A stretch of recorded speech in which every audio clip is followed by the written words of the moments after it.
In the absence of a quorum of the members of the Victorville City Council, the city clerk is calling to order the regular meeting of the City Council of the City of Victorville and the City Council sitting as the Library Board of Trustees, Southern California Logistics Rail Authority, Southern California Logistics Airport Authority, successor agency to the Victorville Redevelopment Agency, the Victorville Joint Powers Financing Authority, the Victorville Water District, and the Victorville Housing Trust.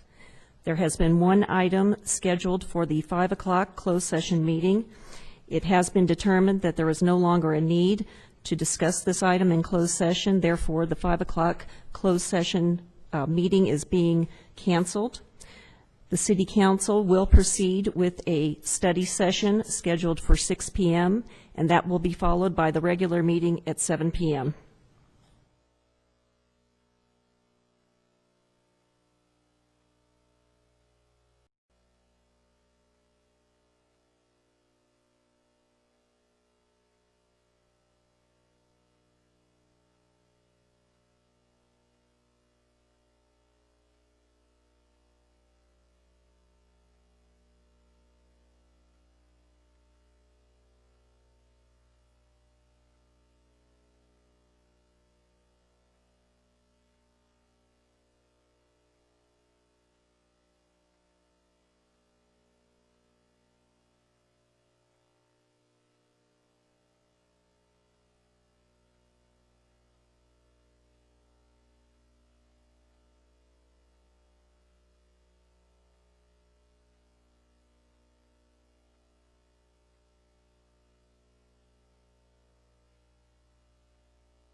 Call this special meeting to order. This is a special council meeting. It will become a workshop for an item that's on the agenda at a later time. This workshop is going to be held currently at the present time, Tuesday, February 5 at 6 o'clock. Call to order and roll call, Madam Clerk. Councilmember Garcia, Councilmember Kennedy, Councilmember Valles. Here. Mayor Pro Tem McEachron. Here. Mayor Cox. Here. First, we have the public comment.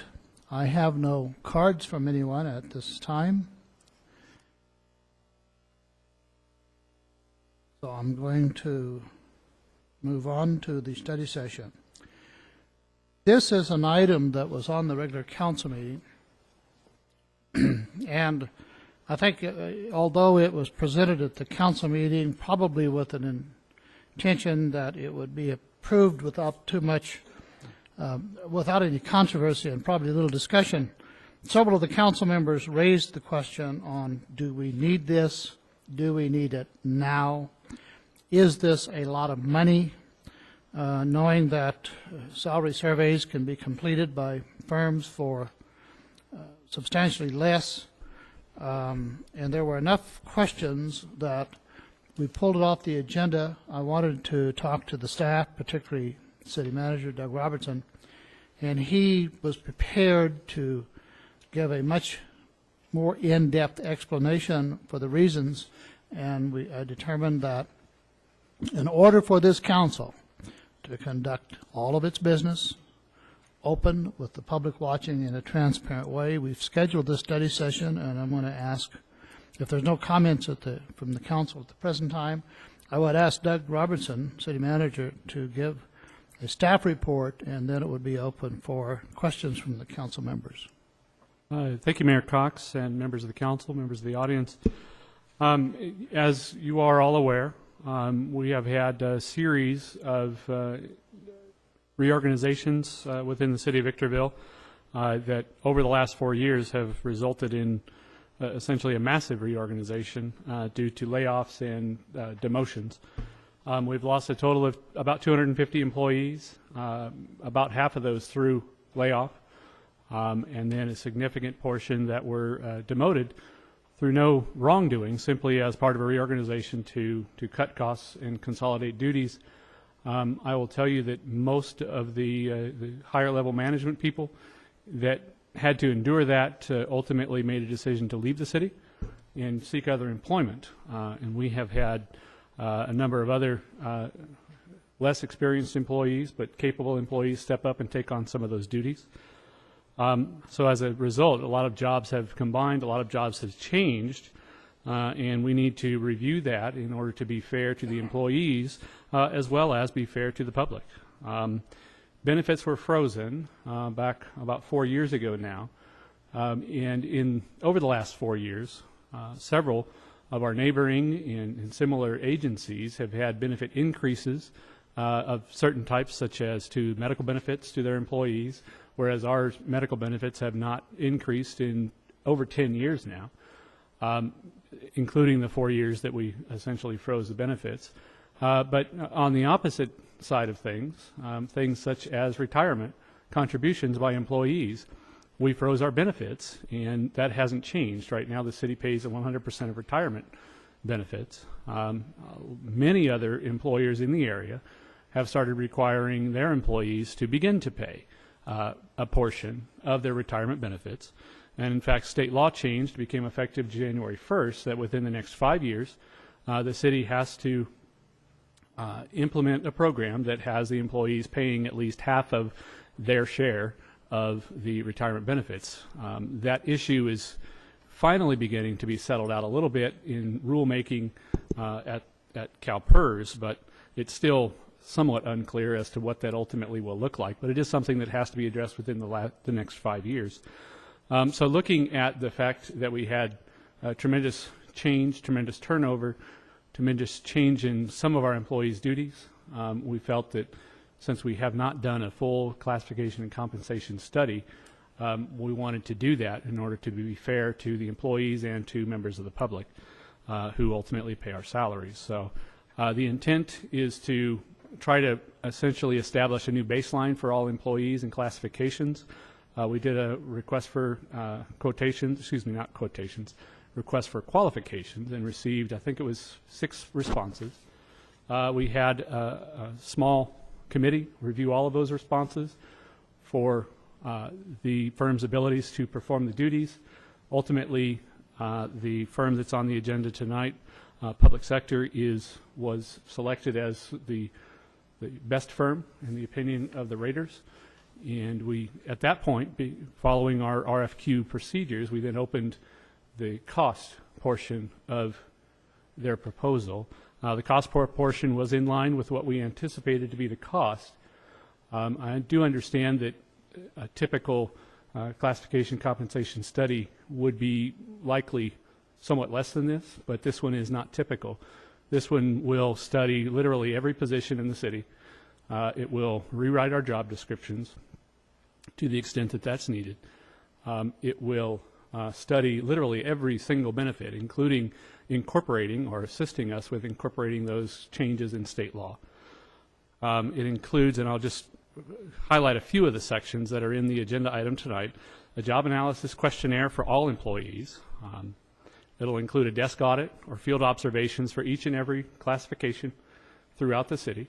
If there are 20 people in a single job classification, then they would not need to necessarily audit every single person's job, but certainly a representative sample. They'll determine whether or not the position is FLSA exempt or non-exempt. I already mentioned updating all the job descriptions. Another key area is I thought was fairly novel in their presentation was that they will identify competitive employment areas for the survey. A lot of times people look at just simply the size of the city or some single determining factor as to who to compare against. And what I thought was unique was that they'll look at where are we recruiting from, so who is our competition, and even more importantly was where are we losing employees to. So if our employees, any that have left, happen to be going to another city more often, then they will look at them as our competition. They will then survey all the salaries for those, what they, working with management staff, determined to be the competitors, and all the benefits as well for all positions. Then the rest of it is, sort of standard class and comp study things. They'll develop a plan based on those surveys, allowing for internal equity between departments, between positions, so that there's fairness across the board, and also factoring in external competitiveness with the other agencies who we may be losing employees to. And then they'll assist with, of course, fiscal impacts to the extent that there are, and assist with setting up an affordable salary competitiveness policy. The intent of this is not to show that our employees are underpaid or overpaid. It's merely to look at exactly where they're compensated compared to similar agencies and bring that study back to the council for further direction. That's the extent of my verbal presentation. There's a lot more information in your agenda, and I'm happy to answer any questions to the best I can. Yes, my concern, and I want to first start off by saying that I completely agree that all of these things are needed within the city because of the massive restructuring and reorganizations that have gone on and the layoffs. And I can say with experience from working with a VVWA that I work closely with Victorville in checking their benefits, their salaries, and doing compensation studies constantly at where I work, that Victorville is definitely under in many areas. But I think my concern was regarding this is that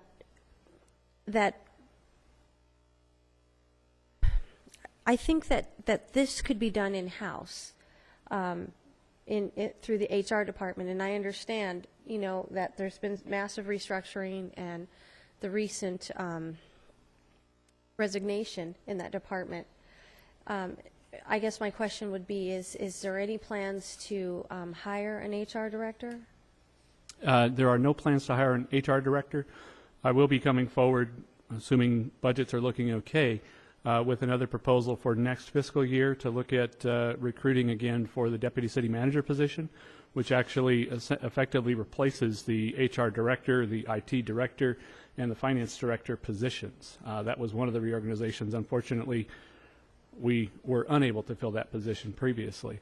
One of the reasons why I'm not comfortable doing this in-house is because it is such a large study, but also having experience with other agencies, I'm trying to avoid the appearance, and a lot of times it is simply appearance, that a division of your peers has some influence over your compensation.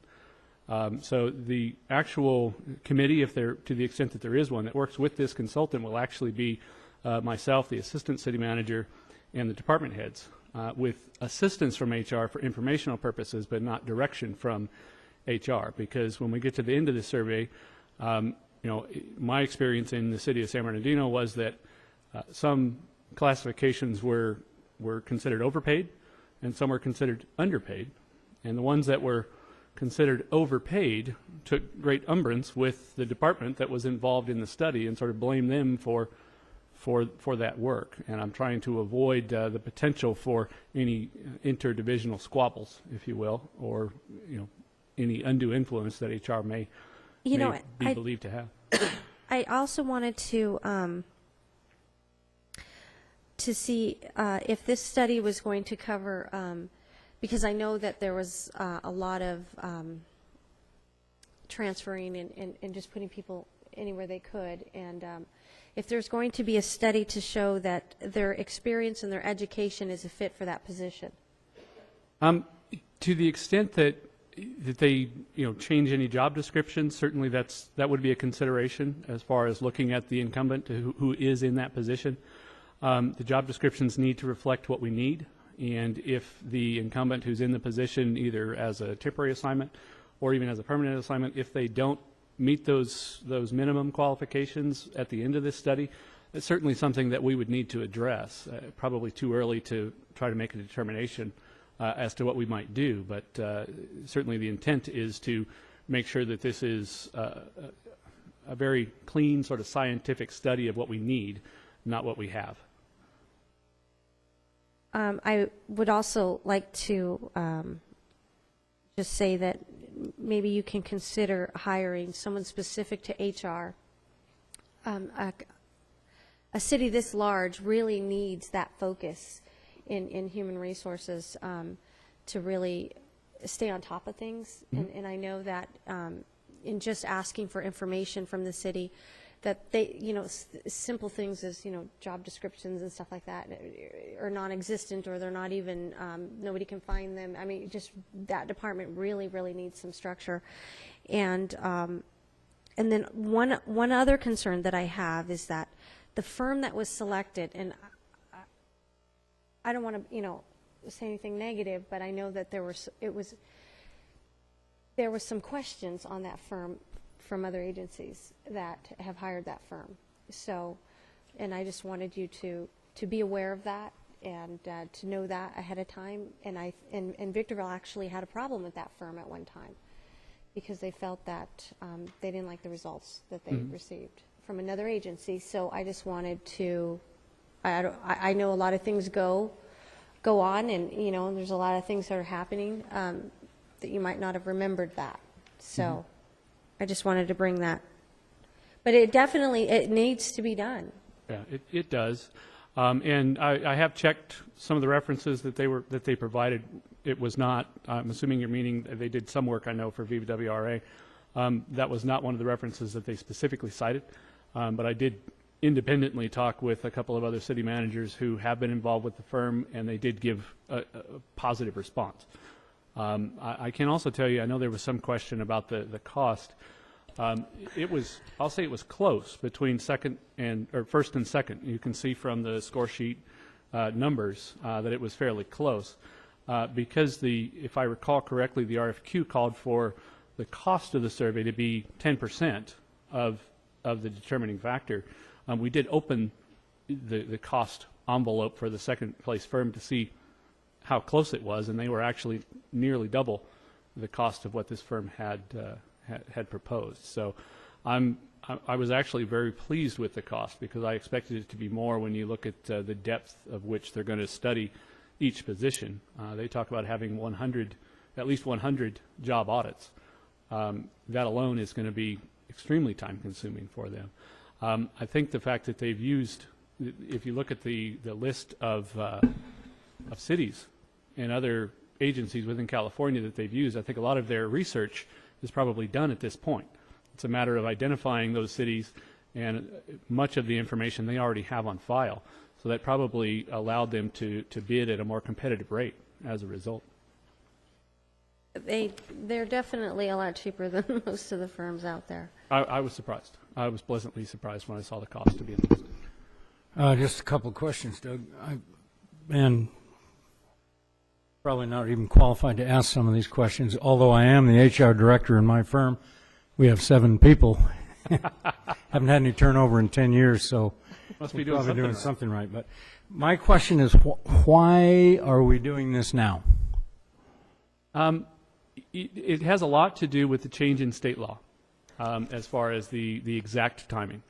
But it also has a lot to do with the fact that we have, I can think of at least a half a dozen, if not 10 or 12 employees who are doing jobs that at least in some part involve work that their supervisor used to do.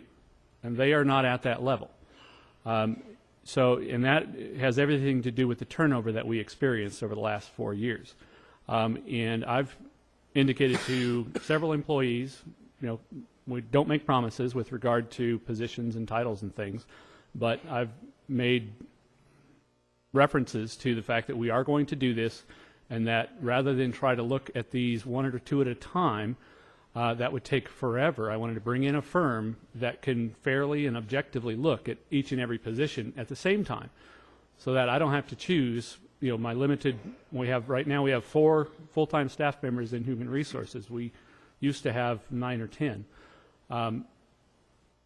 I don't want to have to try to pick and choose who gets their job looked at first. This way we can bring in one firm, we can be done, and we can at least, crossing our fingers a little bit on this, since we had this delay with the continuance, my goal, my hope would be that we can get at least some rough idea for what we're looking at as far as a potential fiscal impact in order to discuss it when it comes time for a budget.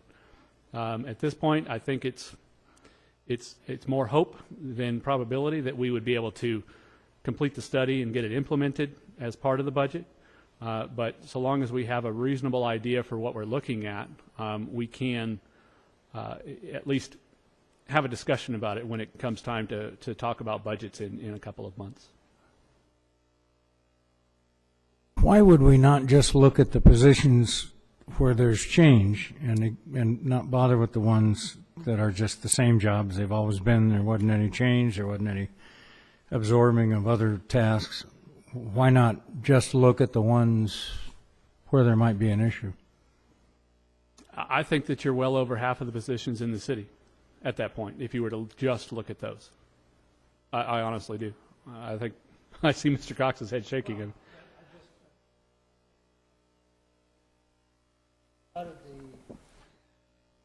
When we started the reorganization and downsizing, we had to seek a lot of legal help from personnel attorneys who were specialists in regard to protecting the rights of the current city employees, because we had to avoid, without going into a real long explanation, we had to avoid laying off people that supervisors or department heads wanted to lay off. We had to literally take it out of their hands and reduce it to purely scientific on what the employees' rights were. We allowed bumping rights, even though we don't have that written in, because it's only fair that employees who had been here for a long time. We had a situation where an employee had been promoted. We were going to eliminate the job that they had been promoted into. Well, that's happened to several employees. So long-standing employees that had been promoted stood to get laid off if we didn't allow them to go back to the position that they were promoted from. It was a competitive exam or interview, but when that occurred, they also took on additional responsibilities from the old job, and the person in the old job then had to bump, and almost every employee in the city was affected in some way or another. Even employees who stayed in the same job got a reduction in salary and benefits, substantial. But at that point in time, there was no way to determine what a salary survey or a benefit survey or total compensation study would show until we balanced the budget, reached the bottom of the recession, and reached a point where the city could financially determine, are you going to hire employees, and if so, where, and what happens to the employees that were here, and what jobs are going to be put together. It was a concern for not only to protect the employees, but the legal implications that could occur. We knew that it was probably not reasonable that when we hired back, you would hire and then put the employees back in the position and bump back up the ladders, because too many people then began to leave when they received a reduction in salary and benefits. So it's something that needs to be done. I was a little surprised at the cost, but the methodology that needs to be employed is good. Anyway, I just wanted to talk about that one issue. I'm going to save my questions till the rest of the council members have. Let me follow that up, if I could, Councilman Kennedy, real quick. As an example, when we started this process in summer of '09, we had 16 department heads.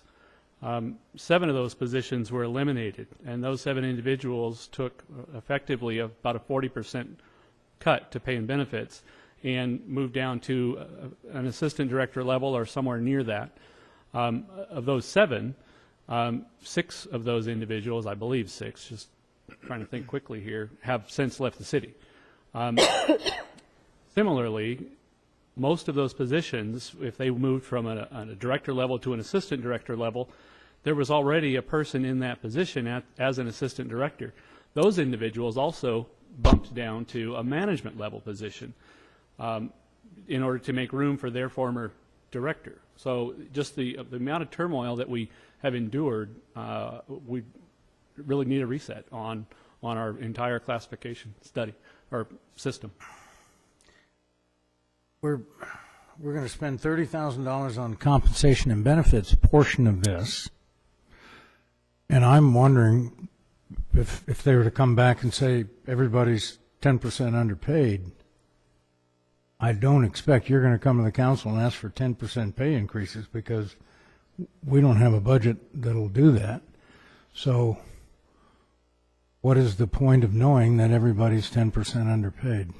Well, you're absolutely correct. And I've been very open with the employees. I meet with them not quite quarterly, very close to quarterly, maybe 3 times a year. And I've expressed to them that, if we are able to do this study and it comes back that it's a significant increase in cost, we don't have a way to pay it. So we'll be talking again about, can we, how do we, when do we implement it, if we ever do. That's one of the items that's in their task list that I did talk about, and it has to do with assistance with affordable salary competitiveness policy.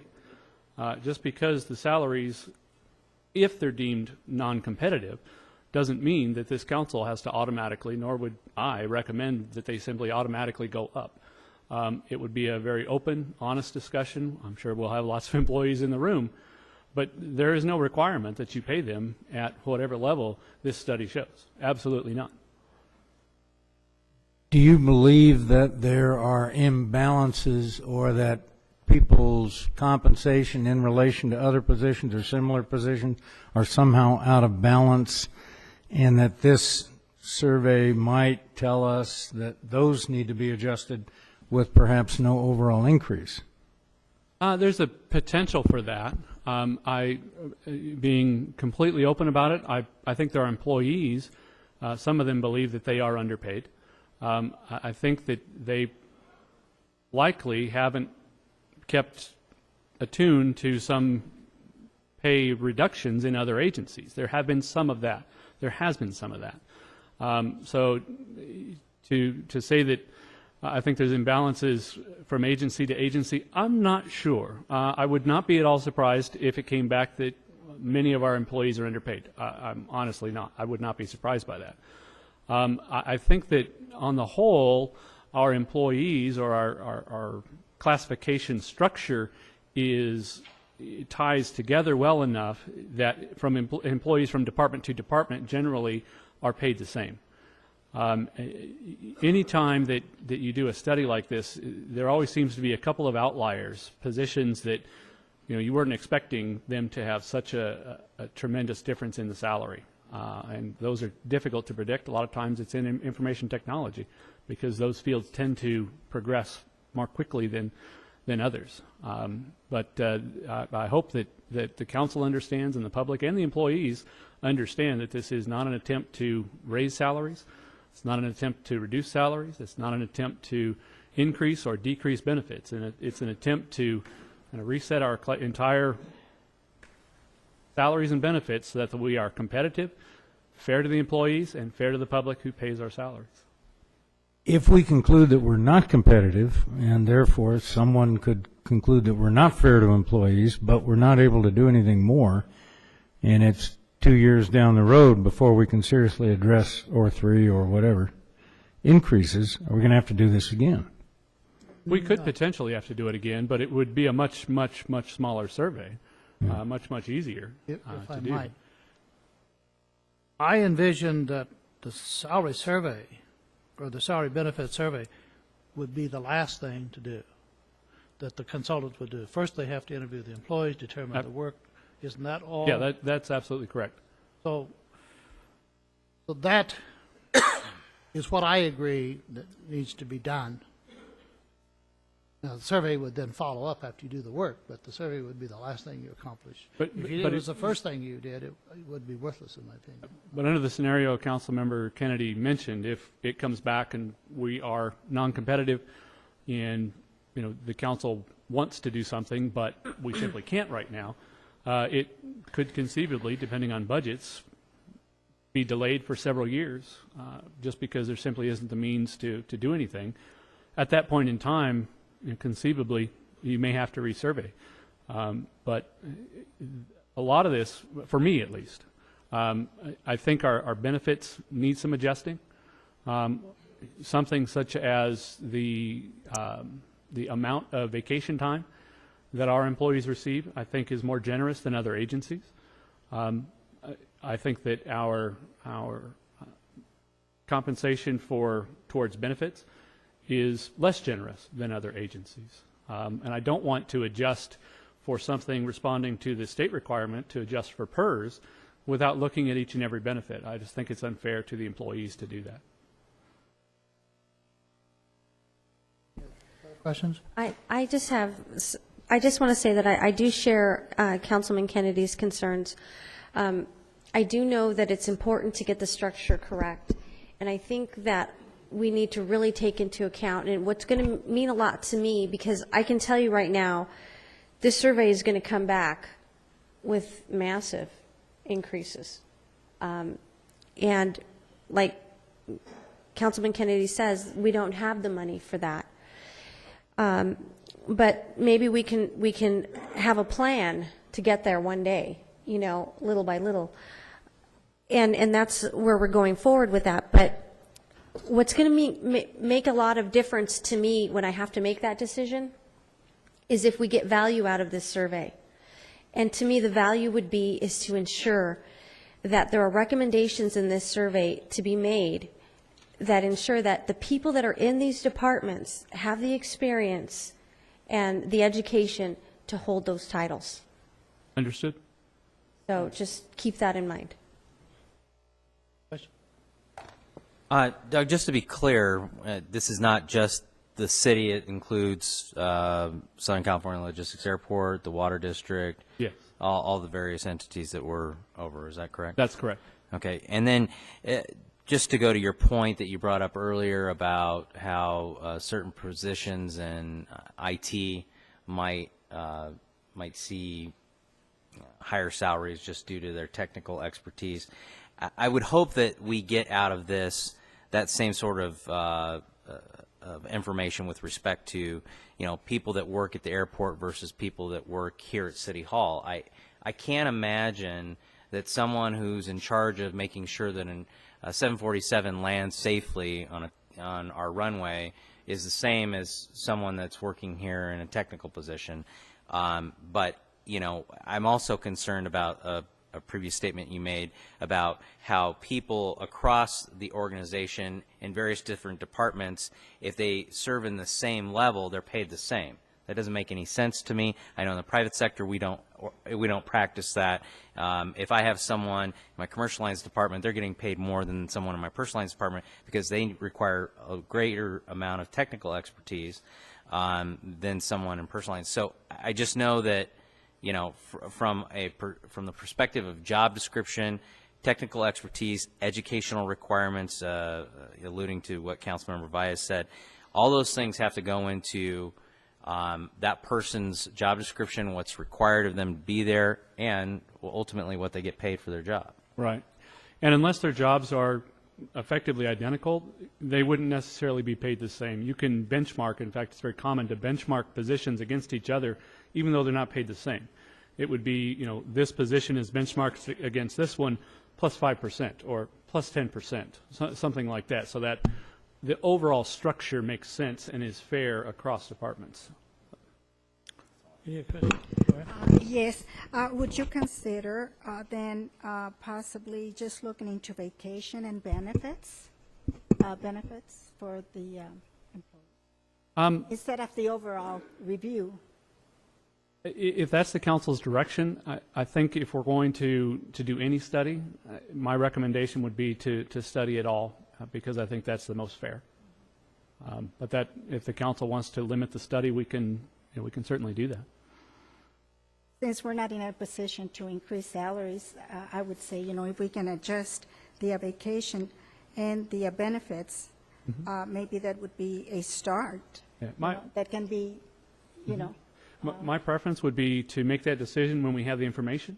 And if it says that salaries are too low and it would recommend an increase, perhaps we can implement portions of the study that are related to those benefits, but delay any salary increases or potentially decreases until such time as we can afford them. Questions? City Manager Robertson, I'm not sure about the salary survey, except that I know that we have a new law that requires employees to pay their portion of retirement. We have a 5-year period, as I understand, to have that implemented. That's correct. But meaning, knowing that the budget is coming up and you have to have it implemented in the budget, we only have 4 years to get this done. And a half a year has gone by, almost a half year has gone by before we address the budget. One of the things that needs to be done is first of all, there's some very good questions here. One of the questions that was asked about the assistant city manager position that you may or indicate you want to recruit for, as opposed to having an HR director. If this study goes forward, can they answer that question? Can they look at that particular question of cities with like size, like responsibilities, whether or not they have HR directors or that has been incorporated into an assistant city manager position? And would they answer the question, what is best for the city? That's certainly something that they would take a look at. It might take a little bit. They might take a little bit different approach to it. Their approach would be to compare. We currently have a personnel officer position that would compare to potentially HR director positions in other agencies. But part of that comparison would be looking at their responsibility levels. If they ultimately report to a deputy city manager in our structure, who assumes that role of HR director, that's how they would approach it. But if you're asking to have them evaluate the actual structure of the city from a sort of a management and reporting tree, I'm sure that's something that they would be happy to do for us. Another question. This is an all-inclusive proposal. Is it possible, well, let me back up. In regard to the employees' retirement, they're going to take it, it's going to be a requirement that their salary be reduced by the amount that goes into the employee's PERS share, which is, I believe, 7.5% or 8%. Is that correct? It's 8%, but the law doesn't require you to do anything with the employee's salary. What it requires not is the for salary, the but the employee benefit. to pay their half, their share. And where that was confusing last I looked at it, I know many agencies have started implementing this already, was what is the definition of 50% of the employee's share? Is it 50% of the total cost, or they pick up what's known as the employee cost and then split the city cost, the employer cost 50-50?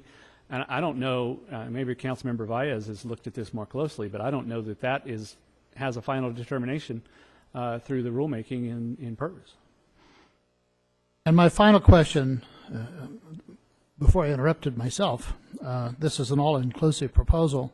Is it possible for you to sit down with public sector personnel consultants and break this down into the first task to do all of the studies for the employees to ensure that the job descriptions are in the right place at the right time with the minimum requirements or the requirements to fit the job, and get a cost for that, leaving the salary and benefits survey as a separate item? And then, depending upon what the study shows, council could make a determination on that, or is that rebidding the whole thing? Their proposal includes estimates for each of the major tasks. That is on the small agenda here. Well, it's listed as page 12 of 12 in their proposal. And the total compensation and benefits survey is $30,000 of this study. And the very next item talks about them being flexible with regard to the work plan. If we didn't want to implement portions of the work plan, they allow for that. If ultimately you parse it out and ask them to come back a kind of a second time to do that, rather than doing it at the same time they're here, it would likely be at a higher cost because they have to make additional trips. They can do a lot of this all at the same time in one interview with each employee classification. But they are certainly flexible to it. I will say that staff is flexible to whatever direction we receive from the council, but my recommendation would be to do the whole thing. Any further questions? Yeah, one other thing. When Jim came back as city manager 3 years ago, and then you took over that job, a year and a half ago, both of you did some reorganizing, and I think yours may have been even more extensive. So the structure of our city organization may be different from other cities. When they do comparisons, are they going to try to create a city of Victorville that is comparable to a town of Apple Valley or a city of Rancho Cucamonga, or are they somehow? No, they'll base it on responsibility level, really. And so they can make those comparisons even though the structure isn't identical. They can also, and I've seen them, not necessarily this firm, but I've seen other firms, make adjustments for, if in Victorville this certain department has less responsibility, they may compare, but then kind of give a discount to that, to address that slightly lesser responsibility that you might see in Victorville. In Victorville's case, I can tell you that what was, as I mentioned, the 16 department heads. I know that our Director of Public Works at this point in time, Sean McGlade, is doing at least has the responsibility for. I don't want to ever say that he's doing all of their work because he has others that assist him with that, but he has the responsibility for what was the Director of Public Works, the Director of Engineering, which was his old title, the Director of Water, and at least a significant portion of the Director of Utilities position. He's doing all that as one person with one salary. So I would anticipate them saying that our, at least most senior, I would call them executive level staff, are probably have greater responsibilities than in many other cities. Just to be clear, this study isn't planning to look at my salary, the assistant city manager's salary, or even the department heads that are already on contract. This isn't an attempt to change those contracts in any way. That speaks to the talents and skills and abilities of Sean McGlade, no question about that. It also speaks, though, to the kind of structures that accumulate over time when money is not much of an object, and Absolutely. I want to guard against that. Our job is to be lean and mean and streamlined. In having personally spoken with over 100 employees, one-on-one in large part, or in small groups, who I had to give them the notice, Mr. Cox went through this as well with me, that they were being laid off. I never, ever want to have to do that again. So let me assure you that as long as I'm here, I will be very frugal with the number of positions that we bring on, especially during boom times. It was a very painful process for those employees, and it was a very painful process for the management employees who had to participate in those difficult decisions. Other questions from the council members? This, ladies and gentlemen, is a study session. We have agenda item. There's no action to be taken at this time. There is an agenda item on the identical subject matter later in the agenda. When we begin our regular council meeting at 7 o'clock, we will come to this item for an action item, but there's no action at this time. So no further questions. Mr. Cox, Yes. Can I interrupt you for just a moment? There was one question I was anticipating. Yeah, I did. I'm sorry. That in case a member of the public, or if you think of it, in the interim before the 7 o'clock meeting starts, the city, all employees are on a 10% furlough, and so meaning that they work 10% less hours per week than a normal 40-hour-a-week position, and they're paid 10% less as a result.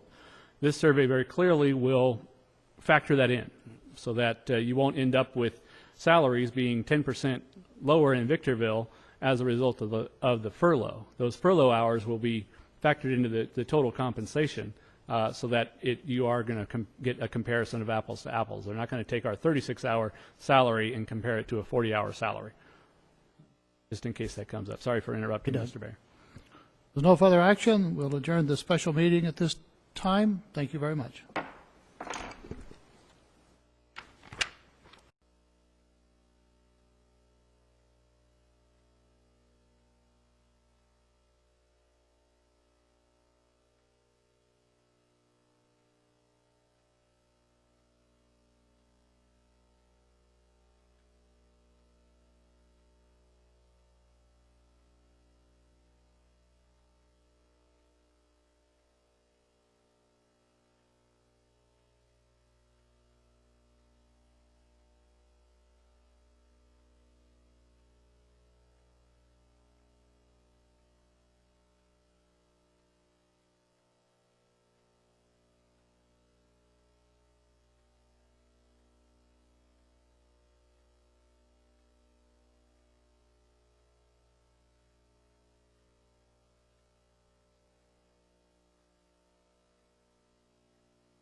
Good evening, everyone.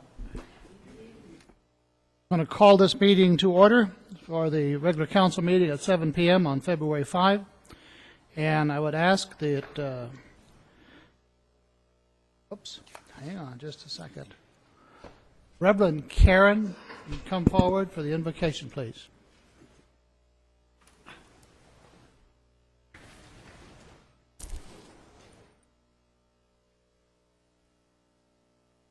Father, we thank you in the name of Jesus. We ask you right now in the name of Jesus to bless this meeting tonight, Lord. We ask you, Lord, for wisdom, knowledge, and instructions. And Father God, we ask you in decisions that has to be made. If any man lack wisdom, you said that you give it to him liberally. So we pray for wisdom tonight, Father, and we pray for your peace tonight. And we pray for all understanding. In the name of Jesus Christ of Nazareth, I pray. Amen.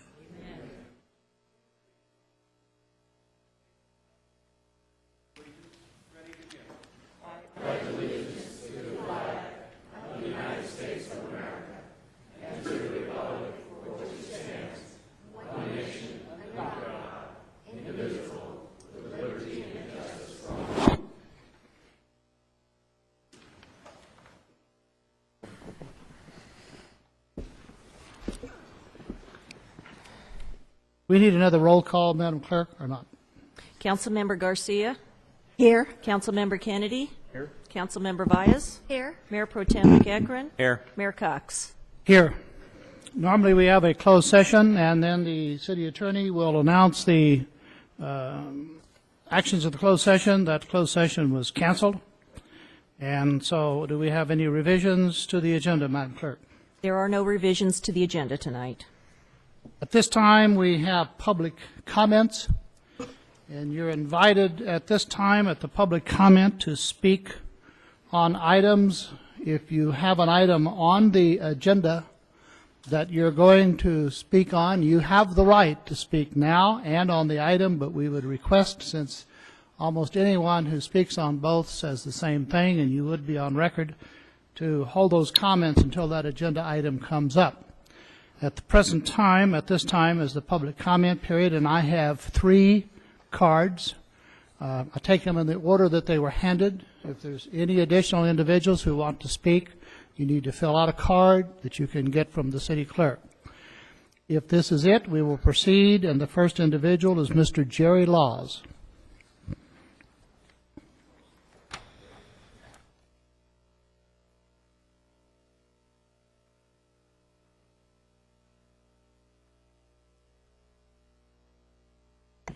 All righty. I'm glad we got through this election. You all got elected, and we'll have to work with you.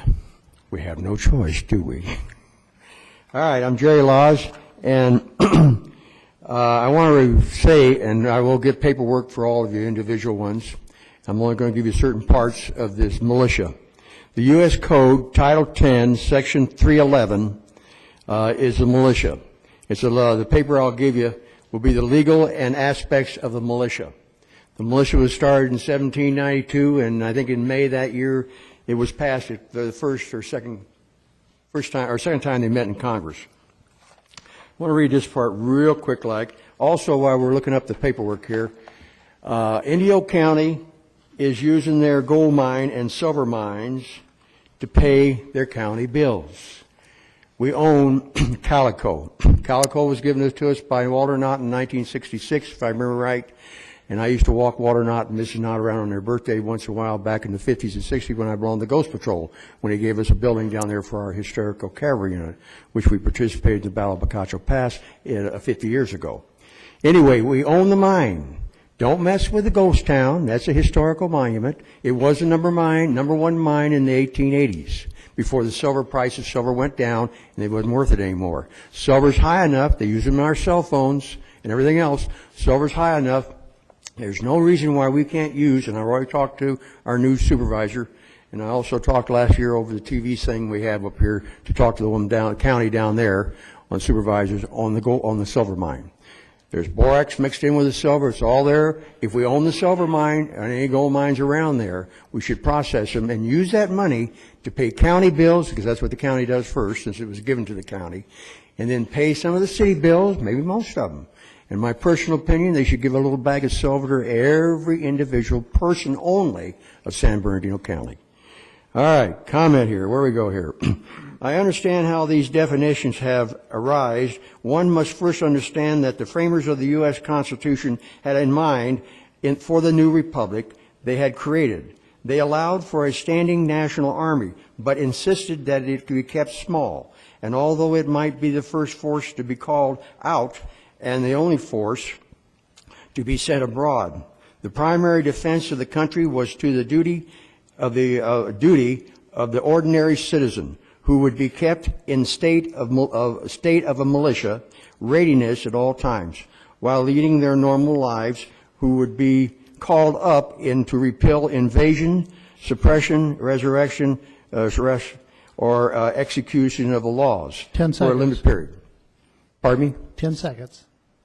You have 10 seconds. 10 seconds. George Putnam used to give me at least 5, but that's all right. Okay, let's make it simple. Any chief of police, we have 3 chief of police. We have a chief of police in Milwaukee. We have a sheriff in Arizona and Oregon who says we will not obey any orders that come out from the White House that are unconstitutional. Every citizen in here is the militia. They should have an M16, M14, whatever they want, at their home. And then you have a citizen, in other words, you have a city that is militia, you have a county that is militia, and then you have old folks maybe are in the volunteer militia. Keep that in mind, and go to that section I said, what did I say, U.S. Code Title 10, Section 330? Thank you, Mr. Laws. 311, look it up. Thank you. And the only reason a sheriff exists is because you and I hung our rifles over the fireplace and said, we want a sheriff. Thank you. All right.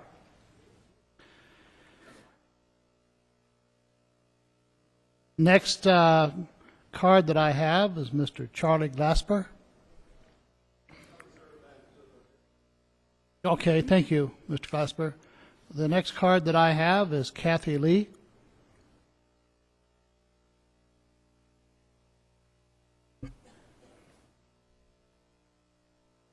Hi.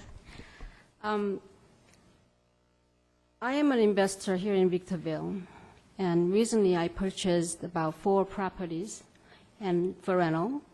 And Could you speak right into the microphone, please? Thank you. Now go ahead.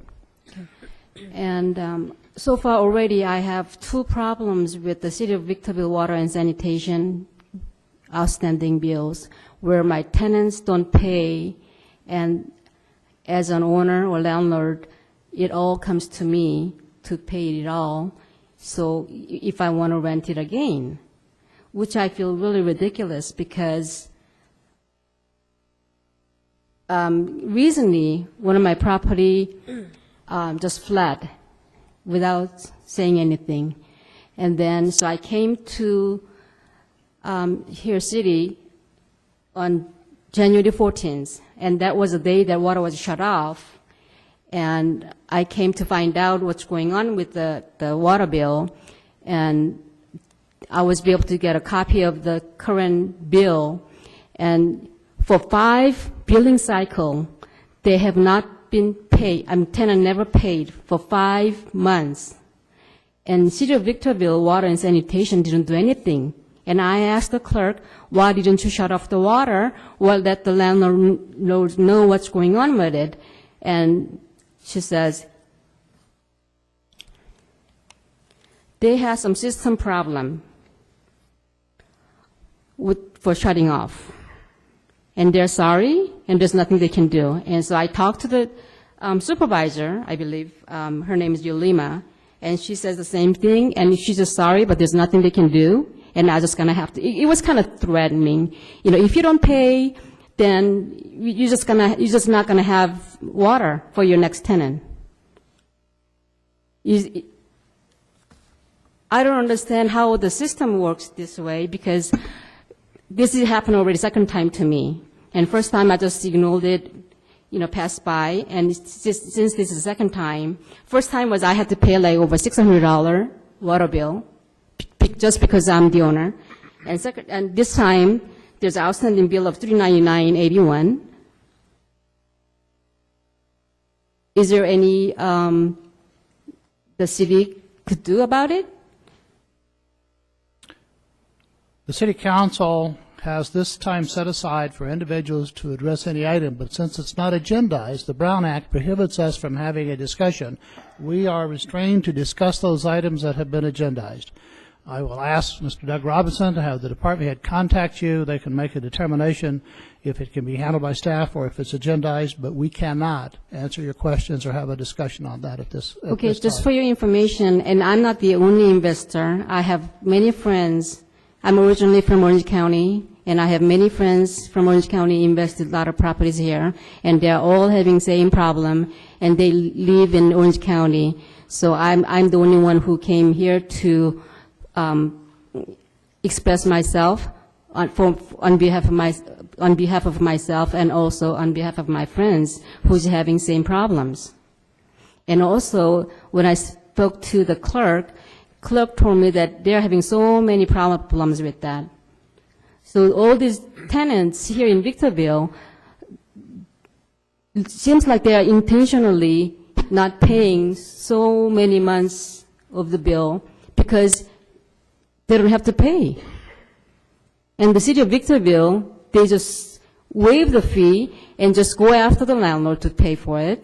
And I don't really feel this is fair. And who wants to invest here then? Ms. Lee, your time is up. I gave you additional time because I interrupted you. But again, this is a public session for individuals to speak, but it's not agendized. We cannot discuss it. I'm going to refer you to the staff. Thank you very much. Okay, so will I hear from somebody about it? You will hear from someone. Okay, thank you. Mr. Mayor and members of the council, members of the public, just as an information item, I don't know this case specifically, so I can't speak to it, but the council did, a little over a year ago, approve a change in policy that would put that responsibility very specifically on the homeowners in order to influence them to make sure that they were renting to good renters. I remember some fairly heated public discussions about that very issue. So that was a decision made by the council probably 12 to 18 months ago. With regard to a bill not being paid for 5 months, I do know we sent out several notices to our customers, but we did have a time in the spring where we changed our billing system from one system to another, and we had about a 3 or 4 month period that effectively we didn't have a way to issue a shut-off notice. We knew that it would be painful to go through kind of the catch-up phase of that. I don't know that this case specifically was during that time. The reason for that was because the old system was being phased out, the new system was being phased in, and the new system needed to track those late bills starting from the day it was implemented. So we had about a 3 month period that we simply had no way to issue shut-off notices. We did everything we could to make sure that people paid on time, and we are playing catch-up with that. But that's something that was kind of a one-time occurrence. It shouldn't be something that occurs on a regular basis. But with regard to the other issue, it was a very conscious decision of the City Council to put that responsibility on the homeowners to ensure that the renters that they bring to our city are good renters. I'll ask that you follow up on this. Thank you very much. Item 4, the consent calendar.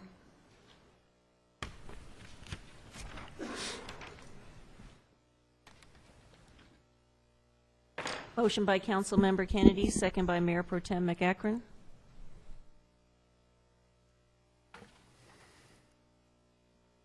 Motion carries unanimously. Southern California Logistics Rail Authority, there's no items at this time. Southern California Logistics Airport Authority, Agenda 5, consent.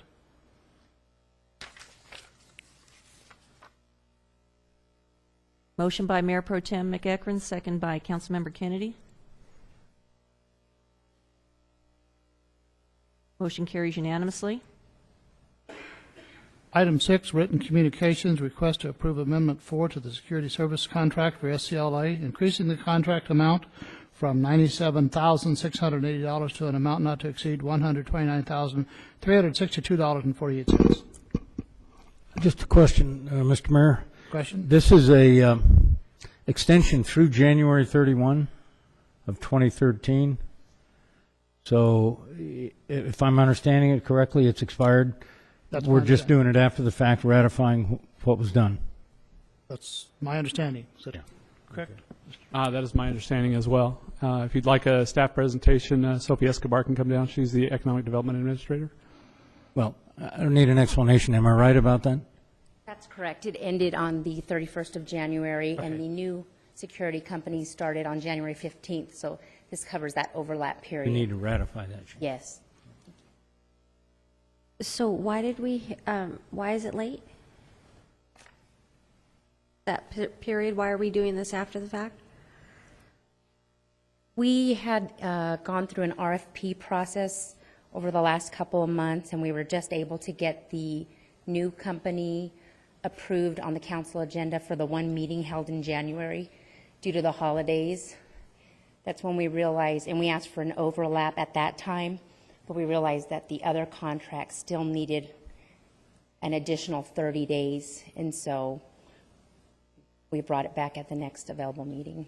When we, I know we were beefing up security at the airport.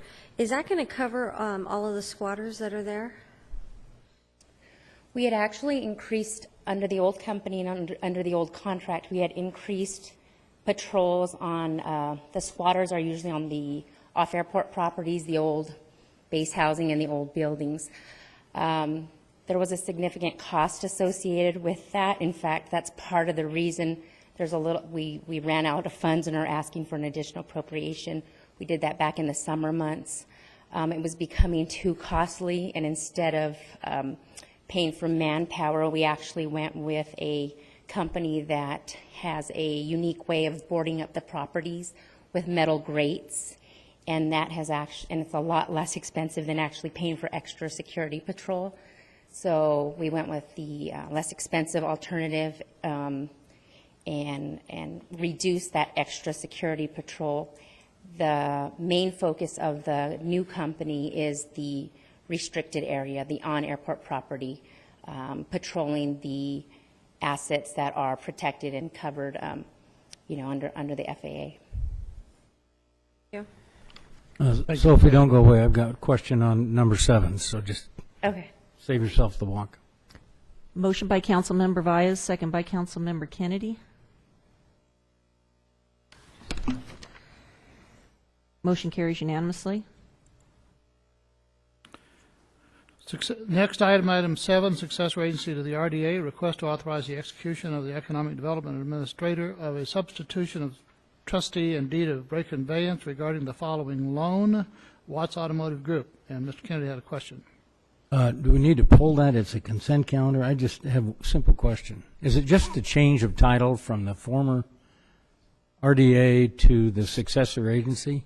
This is actually a substitution of trustee and a reconveyance of the loan that was made to Watts Automotive group for Victorville Motors back in 2008. The city council at the time approved a $200,000 loan to that auto dealer to help them keep their doors open. The loan was, the help was actually, it actually helped them to keep their doors open. As you will recall, we actually lost the Kia dealership at the same time. This loan helped Victorville Motors. They started on a repayment plan, and they made every payment on time, and they were actually able to, I believe it was on the 17th of January, they were able to actually send in the full amount due and pay off the loan. So this is authorizing the reconveyance of the loan. This was just our security interest, and we're releasing our security now that they paid off the For loan. the record, they have paid the loan in full. Paid in full. Good, okay, sorry. Motion by Councilmember Garcia, second by Councilmember Valles. Motion carries unanimously. Victorville, next item is agenda item number 8, Victorville Water District. This is a public hearing.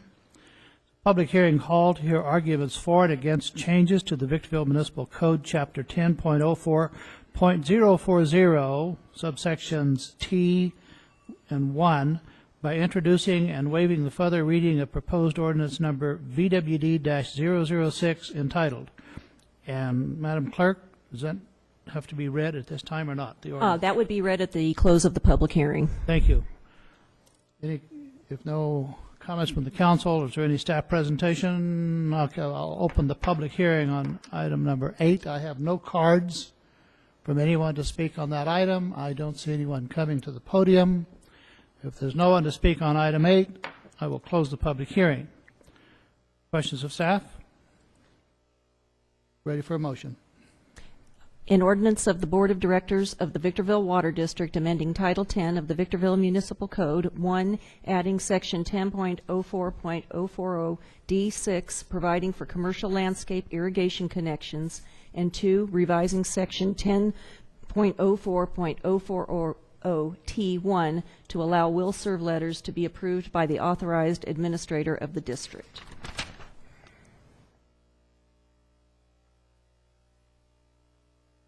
Motion by Councilmember Kennedy, second by Councilmember Valles, to waive further reading and introduce ordinance number VWD-006. Motion carries unanimously. Next item on the agenda is written communications. The city attorney has indicated that he has a comment on items number 9 and 10. Thank you, Mayor Cox. I would request that we pull both items while item number 9 is in relatively good shape and ready to be executed. It is somewhat related to item number 10, which deals with the R-Cubed project and the MWA. I have been in discussions with their attorneys, and I have some concerns with respect to the indemnification provisions in the R-Cubed agreement, which provide significant exposure, I believe, to the city of Victorville. And until I can get that resolved with their attorneys, I'd like to pull both items and bring them back once we can get that issue resolved. Mr. Attorney, are these to be pulled and scheduled at a later time or continued to the next regular council meeting? We can just re-agendize them. I would just pull them at this point and make sure that I have the ability to get the language that I'm looking for into the R-Cubed agreement. Mr. Mayor, the recommendation would be to simply pull it at this point. This is the second time it's appeared on our agenda. Can't seem to get this issue worked out in a timely manner. Rather than re-agendizing it on a every 2-week basis, we'd prefer to simply wait until we have it worked out, and then we'll put it back on the agenda. Okay, I see no reason for that. Well, this matter simply dropped because there's no action required at this time, and it's not a public hearing item. The next item on the agenda is the Victorville Housing Trust consent calendar, item number 11.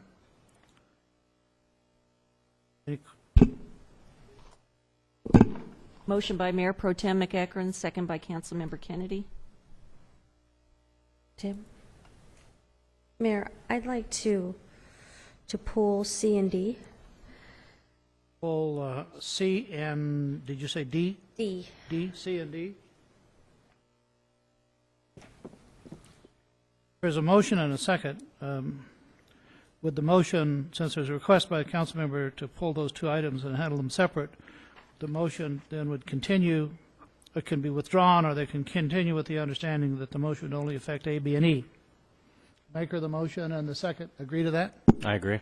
They so Agree. agree, so we'll vote on those items, and then we'll immediately take up C and D. Motion carries unanimously. And Ms. Myers. Okay,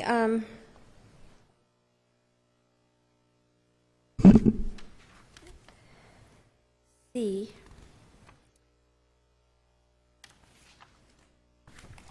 Yes.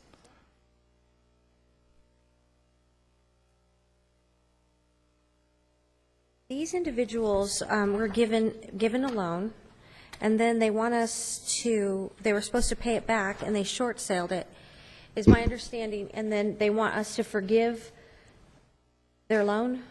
The loans are actually set up with a built-in forgiveness after 10 years.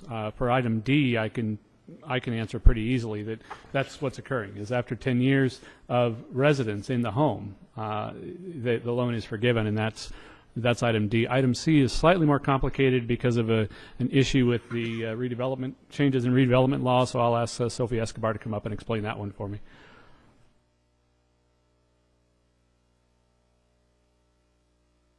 That's correct. The program was set up in the early years to have loan forgiveness. As long as the home buyer stayed in the home for 10 years, then they could, after 10 years, request that the loan be forgiven. It was the actual structure of the program. So that is the case with Mr. Vasquez. For Mr. Johnson, it's a completely different scenario. Unfortunately, this is a case where the RDA dissolution law actually impacted one of our residents directly. In this case, this gentleman, as well as several others, had come to staff during the summer months when the cleanup legislation to the RDA bill, AB 1484, came out in late June of 2012. It created a lot of issues with real estate transactions. There was a lot of many lawyers were debating how the legislation was supposed to be carried through, and in this particular case, this gentleman was going to ask us for a subordination because he wanted to refinance his first mortgage in order to lower his interest rate, help him stay in the home. He had a decreased income and an increased household since he got the loan, and he was trying to do what he could to reduce the monthly payment so that he could not lose the home. Normally, under those situations and those circumstances, we would request, or we would approve a subordination request, as long as the home buyer isn't cashing out in any way. And those don't happen nowadays because nobody has equity to cash out. Unfortunately, because of the dissolution, we couldn't bring a subordination to this board. There was a debate on which legal entity could approve that. Whether or not it had to go through the state process rather than this board here, than the oversight board, than the state. There was just a lot of confusion, and escrow companies and title companies in some instances were not doing anything if it had RDA related to it. Couldn't close on a property. We had to cancel a couple of escrows, for example, where home buyers were trying to buy an RDA-owned property, and days before they could get in, they had to cancel. So we could not do anything with this gentleman. We couldn't approve his subordination request. We couldn't bring it to you. We were kind of in limbo for a couple of months. Those issues were resolved about October and November when we brought the items to this board and asked for all of we had received the state's approval and asked for all of the housing assets of the former RDA to be transferred to the newly created Victorville Housing Trust. So we no longer have those issues. He came in during that middle period where we couldn't do anything, so we told him his only option was to pay us off. And of course, he mentioned the fact that if I'm trying to lower my interest rate and trying to stay in my home, I don't have the money to pay you off. So we told him, come back to us with what you can offer. He just came back in January and had saved up the $3,600 and was saying, okay, I saved it up, now can I pay you off? And to honor the fact that it wasn't his fault, he couldn't ask for a subordination at the time, which if he would have been granted the subordination, he wouldn't have had to pay anything off. We recommended that his request for the short payoff to pay off the RDA loan short would be granted. In the case of a foreclosure, because we're in a second lien position, and these are the things we considered, if he actually foreclosed, we would probably get nothing back. The second lien holder usually is kind of hung out to dry. So with all of those factors, and in all fairness to the home buyer who was caught up in just a legal mess that was not anything to do, it wasn't his doing, that's the reason that we recommended that. What most of the homeowners did that came to us at the time is they waited, and they've come back to council in November and December and January and asked for the subordination, and they didn't pay us off. But this is very unusual. Okay, I just want to make sure that we weren't just, giving the farm away. Okay, thank you. And just so the public is clear, I know the council is clear on this, these monies are monies that are were set aside by state law for low and moderate income purposes only. They couldn't be spent on other things such as police, fire. So this isn't city dollars that was being loaned. This was very specifically set aside by state law for low and moderate income households. Yeah, RDA money. I have a comment. I understand that D is taken care of because of the earlier agreement that says if you continue to make your payments for a period of 10 years, that provision of that loan can be forgiven. This one isn't a 10-year period. It's I was looking for a check stub or something to show that income has declined. I don't find it. I have a question that I know banks have short sales. Banks also have insurance, so we don't. I would have liked to have seen more information on this. I understand that when the state changed the law for RDA, that it created some problems, but everyone has had to deal with that. And I had problems with item C when I read it. I still don't have my questions answered. I think that my recommendation is that 11D should be approved and take the item separate. So as the chair, I'm going to take a motion for 11D. It was explained first. To approve of the request or deny the request. We're ready for a motion on 11D. Wait. Is there questions? I'm sorry. Questions? Yeah, so you're saying that you didn't get the information, so you don't want to approve that? Is that what you just said? Well, if we handle it separately, we'll find out. I don't want to handle them together because there may be members of the council who want to vote yes on one and no on one. So if we I get separate what you're them, saying. Okay. But just so I'm clear, D, he paid his bills for 10 years, and it's forgiven. It's forgiven. That was part of the original So he agreement. did everything that was required of him. That's Is that my correct? That's correct. That is Okay. correct. All right. Motion by Councilmember Kennedy, second by Councilmember Vyas. And this is on D? D. Okay. Motion carries unanimously. Mr. Mayor, I think I had a similar concern about the forgiveness. I guess I'd like to ask staff to take this one back and give us a better explanation of why this individual should be handled differently than everybody else. I agree. The staff rec wasn't clear, so it would make me feel more at ease. Not necessarily opposed to it, I just would like a clear understanding of why.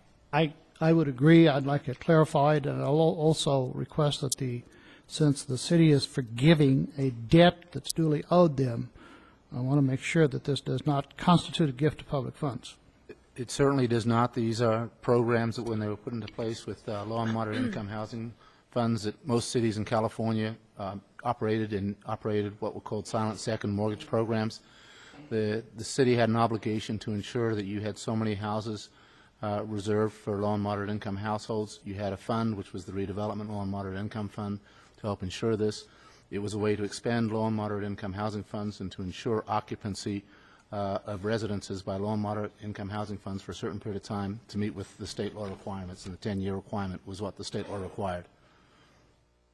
Certainly not a gift of public funds, completely authorized by the redevelopment law. I guess the only question it raises in my mind, if I were one of these borrowers and I realized that they just forgave half of one of these loans, I'd be in here asking for the same thing. So there's. Yeah, I mean, the redevelopment program at the time is almost somewhat like a grant program. What the city is seeking is to get a covenant that the property remain occupied by a low and moderate income household for a period of 10 years. The understanding is if they meet that criteria, then essentially they are at that point, the loan is forgiven. And these are relatively small amounts just to help gap financing the purchase of these homes. I understand that. Mr. Mayor, if it's the pleasure of the council, we can bring this item back at the next regularly scheduled meeting to address some of the questions that have been asked tonight, certainly. I agree. It's a matter before the council. Do you want to vote on 11C, or do you want to pull the item off and refer it to staff? Pull. Pull the item and refer it back to the staff. Yeah, pull the item. Thank you. We are now at the City Council's portion of the agenda. This is a public hearing. Item number 12, a public hearing called to hear arguments for and against amending Title VI of the Victorville Municipal Code by introducing and waiving further reading of the proposed ordinance number 2298. And I have no cards in front of me. Are there any questions from the council before I open the public hearing? Yeah, I would like to have a little brief synopsis from the city manager on this. And actually, I would call up the Director of Public Works, Mr. Sean McGlade.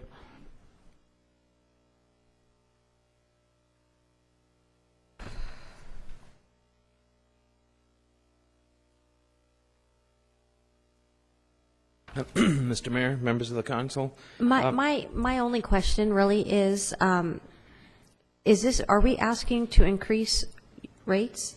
No. There's an existing drainage fee already established since 1993. This ordinance merely amends the existing ordinance that established that to get it current with certain requirements under the Constitution, Article 13, which Prop 218 was enacted in 1995. There was also language in the ordinance that required the city manager to do reporting every 5 years. That was never done. That was intended to be the means by which rates could be increased. But we don't believe that that can be done and still meet the requirements of Prop 218, so that language is all getting eliminated, and we're deferring to any rate increase would be pursuant to the Prop 218 requirements. Mr. McGlade, is it fair to say this is basically an administrative cleanup item? Yes, that would be. Excellent. Okay. No further questions. I have to open the public hearing. No one speaking. Close the public hearing. Time for a vote for the council. I'll read the title of the ordinance. An ordinance of the City Council of the City of Victorville amending Title VI of the Victorville Municipal Code, revising Sections 6.30.010C and 6.30.020A, B, and rescinding Sections 6.30.020D, 6.30.030, 6.30.040, and 6.30.050, so as to clarify the usage of and manner in which fees for storm drainage facilities are established consistent with current statutes. Motion by Councilmember Vyas, second by Mayor Pro Tem McAkron to waive further reading and introduce ordinance number 2298.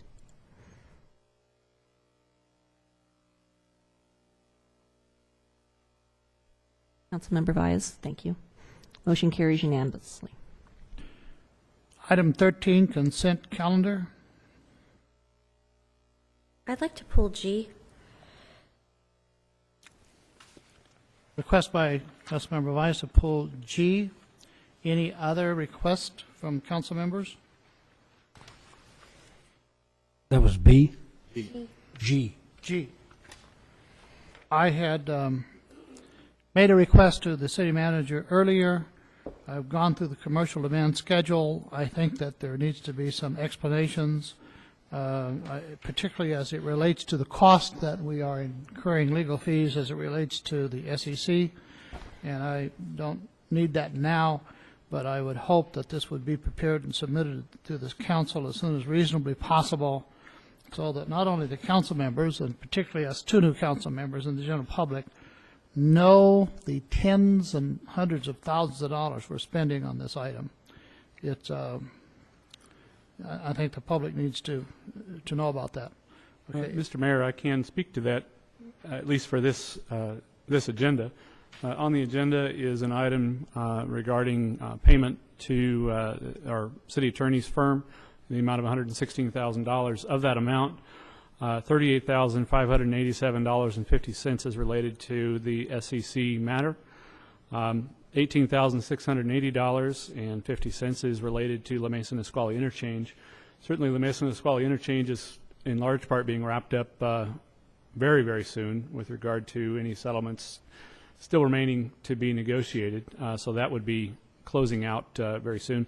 The SEC will not give us any time frame on the extent of their work or how much longer it may take.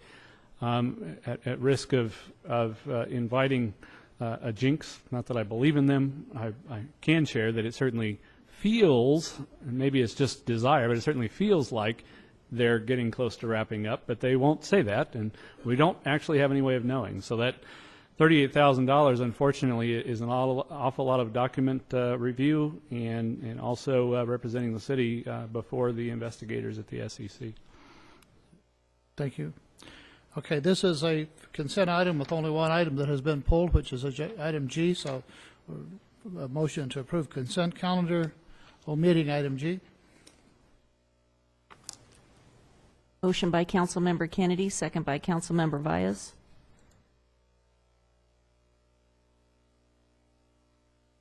Motion carries unanimously. Okay, Councilmember Vice. In item G, regarding the PERMA Joint Powers of Authority, I'm not familiar with this, but I just want to make sure that I'm clear. So the cities form their own committee for the workers' compensation? Yeah, this is the Public Employees Risk Management Association. It's a JPA of a variety of cities that we are involved in and share risk, much like I'm sure you guys are involved in something like that at VBWRA. And so there's no cost to the city, even if there's travel required or anything like that? It's just Our representative on that board has been our contract risk manager. I'm sure there may be a very small cost associated with his attendance at those meetings. But there's no cost to be simply involved, no. I see. Now, does our contract risk manager, is he billing us for this time for this committee? Yes, he does bill us. It's my understanding that he does bill us for the time that he spends at this committee. So there is a fiscal impact? There's a fiscal impact that would be covered as part of his contract that comes before the council on a regular basis. It's not because of his presence on the board. It wouldn't be listed separately necessarily. So does his presence have to be on this board? He is our Could we risk. defer to another city that can maybe pay, or that's in better shape, that they can put someone on that board, or do we have to put somebody on that board? I believe that we have to have a representative on that board as a member. Certainly, I can check into that. I'm not Okay. sure that level of detail. All right. No further questions? Jim, you said they do have to have one because It it is is a a joint powers entity, which we are a signatory to, and therefore we have a representative on the board. Oh, okay. We can designate a staff person, a council person, or a contract person.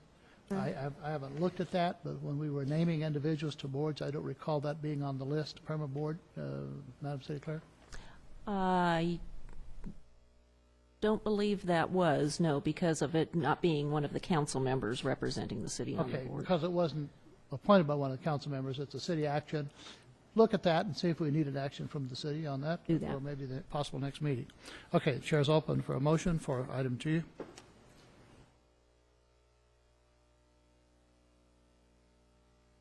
Motion by Councilmember Kennedy, second by Mayor Pro Tem McEachron. Motion carries unanimously. Mayor Cox, on agenda item number 14, I'm going to abstain because it involves Lamar, and my corporate attorney as well as personal attorney represents Lamar. We are at written communications, agenda item number 14. Is the city attorney going to make a... Certainly, this is basically a procedural issue that is requested or is contemplated as part of the settlement agreement. We have settled all of these cases. We just need to file some documentation with the court, and we need your approval to do that to facilitate the settlement agreements. Is this related to the Nisqually interchange? It is, and it's the settlement of the Eagle properties, the Lamar properties, and the Porter properties, all of which previously have been before this council and approved by this council. Thank you, Chair Solicitor. Any questions from the members? Chair is open for motion. Motion by Councilmember Kennedy, second by Councilmember Vyas.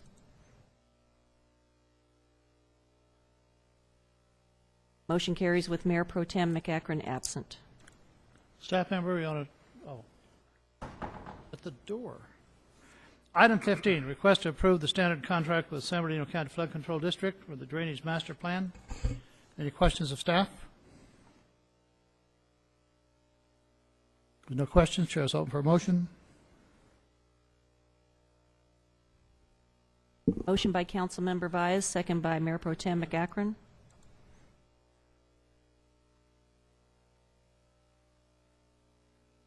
I may have erased my vote. Did I? Yes, you did. Sorry. Motion carries unanimously. Agenda item 16, request to approve execution of the memorandum of understanding with Sandbag for implementation of the countywide PACE program, PACE being Property Assessment Clean Energy. I have a question. The way I read this staff recommendation, it sounds to me that if somebody wants to put in all of these energy efficient products in their home and weatherize their house for more efficiency at energy, that they would obtain a loan from the city and that it would be paid back through property assessment. That means property taxes? The one error in that is that they would not obtain a loan from the city. Sandbag will contract with a private equity firm who would provide the loan to any residents who may be interested. But it would be paid back through property tax, additional property tax assessments. So let's say that, and part of the reason behind this is because if you've looked into solar, I have myself, the cost was $30,000 plus, and I've got to weigh how soon will I get repaid my investment through lower energy bills, and if I don't see it happening soon enough, I'm maybe not going to opt for the solar. What this would allow me to do is to opt into this program and request a loan for the solar, and then the repayment comes in a term of either 5 to 20 years in an additional property tax assessment. So twice a year when I get my property tax bill, it'll include this additional payment for the solar. Okay, I just want to make sure that not all of us are going to pay for the one individual participating in this. Not at all. Not at all. This is an opt-in for available to our residents if you approve this. If you don't want to do it, or if the residents don't want to do it, they don't have to. And we are not responsible. There's no risk to the city in entering into this. So just to be clear, that the payback is for that particular individual who's the participant is going to pay an additional property tax. That is correct. That is the repayment mechanism, rather than, say, a monthly if you were to go out and get the loan on your own. Good question. Here's my question. When they buy those solar panels and install them, they get an income tax credit. Is the loan going to be for the gross amount of the installation cost? Is it going to be net of the tax credit? Because that's money back in their pocket. It's going to be different for different people. But yeah, and I don't have that level of detail on the program. I don't know that anybody does at this point, to be honest. So I cannot answer that question for you. Certainly I can find out. I'd be interested in knowing. Yeah, I'll definitely find out and get it to the council. This is essentially a no-risk item to the city. Doesn't involve city funds at all. It simply allows the opportunity for our residents, should they choose, to do these types of improvements. The thinking behind this is that if I end up selling my house before I feel like I've recouped my investment, the new owner then assumes those property taxes, gets the benefit of that solar, and also has to assume those payments on his or her property tax bill at that point. And it's Sandbag's program, so maybe my question isn't even relevant for our purposes. Well, really, it's a good question for information. I don't know that it should affect the decision that's made tonight necessarily, but it's certainly an interesting question. Why if it's not going to have anything to do with our city or staff time or money, why are we approving it? It's essentially Sandbag. A lot of other counties, a lot of other regions have a council of governments. Sandbag is not strictly a council of governments. They are a transportation agency. When things like this come up, a lot of times they would be handled by a council of governments because it's more of a regional issue. In this case, Sandbag has volunteered to assist their member entities, which we're one, as are all cities, in implementing this program so that it's fair, it's equitable, it's a larger program that can be more successful because it shares the risk pool amongst additional property owners. I think it's important to know that this memorandum of understanding, if approved by the city council, allows the county, allows Sandbag to proceed, but it does not obligate the city, the citizens, in any way to be responsible for that debt. Is that correct? That is correct. Come right on up. Please, we know your name because I have a card, Jerry, but please give your name again, and then go ahead and speak on item number 16. Now, this is a thing between the city and the county, right? No, sir. Sandbag. Sandbag. Okay. Now, remember, Jerry Brown a few years ago, we're talking about San Bernardino County too, right? Years ago, forced the county. We had 3 that voted on it. One actually did the right way. The rest of them, 2 were out of town. The rest of them voted for it. He blackmailed us into a financial situation with energy. Now, yeah, we've had global warming up and down for thousands of years, but I want to make sure the city is not tied to any financial situation with the San Bernardino County on electrical cars or anything else. And we need more windmills. We got plenty of those around if we want them. If this is tied into Jerry Brown when he's Attorney General and forced our county into stuff and our county supervisor didn't have the guts to stand up against him, if that's part of that system, I'm against it, okay? Thank you. Just to repeat for the council and the public's information, this is a benefit to the residents of Victorville that by approving this, the council will allow the residents to participate in. There is no obligation on the part of the city. There is no financial commitment on the part of the city or the county. The county is a party to this only because there are areas in the county that are outside of city limits, and those residents can participate as well. It is completely optional for our residents, but in order for our residents to be eligible, it must be approved by the city council. Thank you. No. I do have a question, and I think this is for you, Mr. Robertson. In the event that the person that actually had the solar system installed decides they want to sell their property, of course, you know, it's going to increase the value of the property. Yes. But yet, they are not going to pay off the amount that it costs to install it. So in other words, he's going to be gaining money. He could potentially gain money. The main reason why this was brought up and has been a popular program was because the opposite is also true.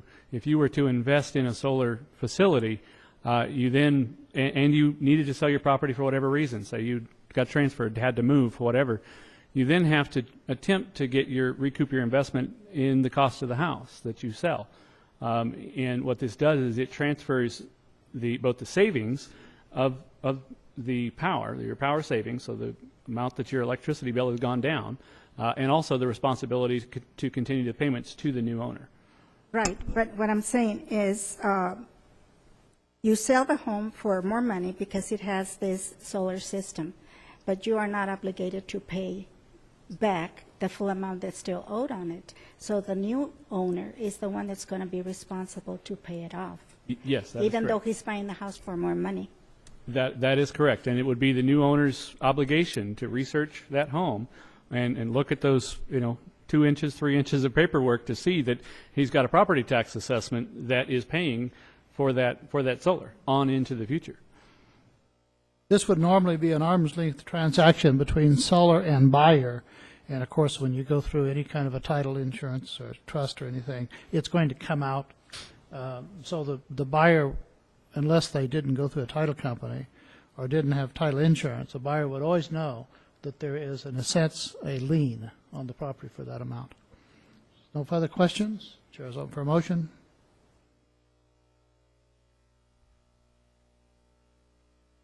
Motion by Mayor Pro Tem McEachran, second by Councilmember Kennedy.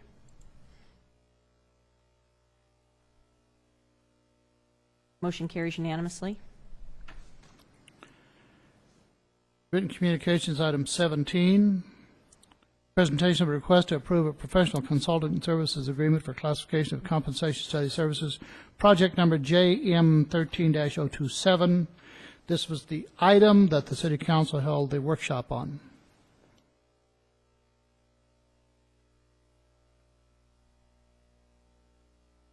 Motion by Mayor Pro Tem McEachran, second by Councilmember Kennedy.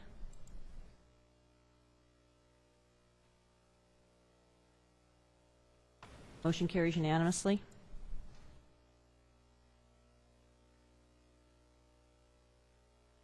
Item 18, I have spoken with Michelle Medina. She would like to continue with the Community Services Advisory Committee. At my request, she has agreed to do that. I looked earlier to see if she was here, but she did agree. If I'd like council's approval to reappoint Michelle Medina.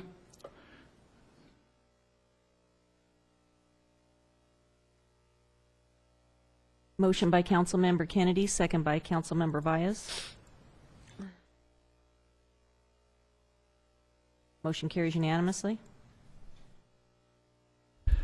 Item number 19. I think a lot of you folks have been waiting for this.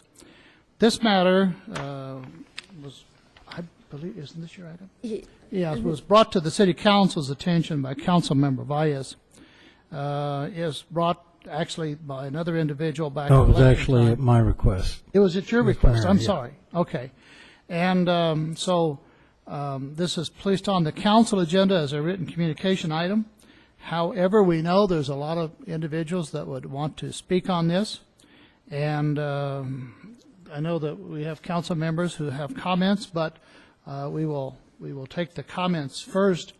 I don't know how many people want to speak on this, but I have the card from Mr. Glasper, and as far as I know, that's the only individual that's going to speak, although okay, if you have a card, please bring it up and give it to the city clerk.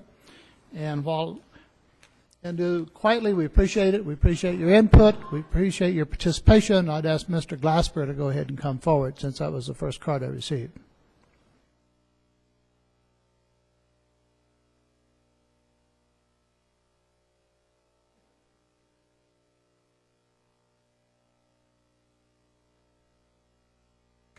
Good evening and welcome.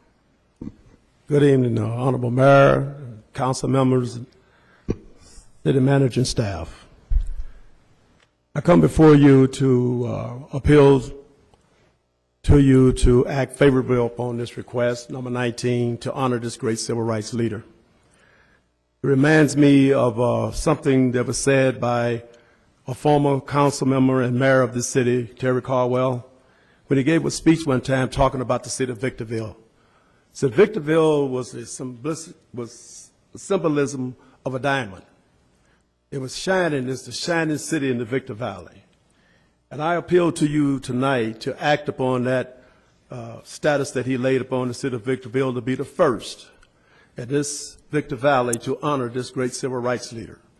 There's not a city up here in this Victor Valley that has a street named in honor of Dr. Martin Luther King. And I think that this would be the time to act.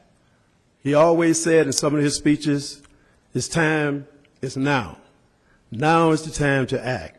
And I appeal upon you to follow some of his great speeches and instructions, that this is the time to act. It's been way too long, almost 45 years since his death. And a lot of cities throughout this great nation has honored this great civil rights leader by naming some great streets or thoroughfares in their cities after him. So that being said, I ask that you act favorable on item number 19. Thank you very much. Thank you, Mr. Glasper. Next card is Melvin Bray.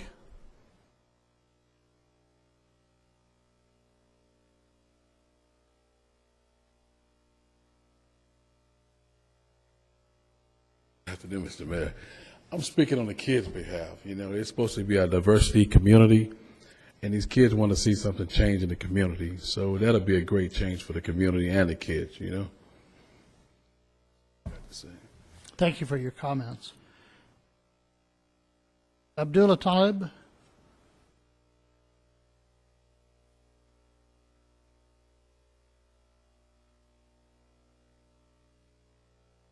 Good evening. I begin with the name of Allah, the Beneficent, the Merciful.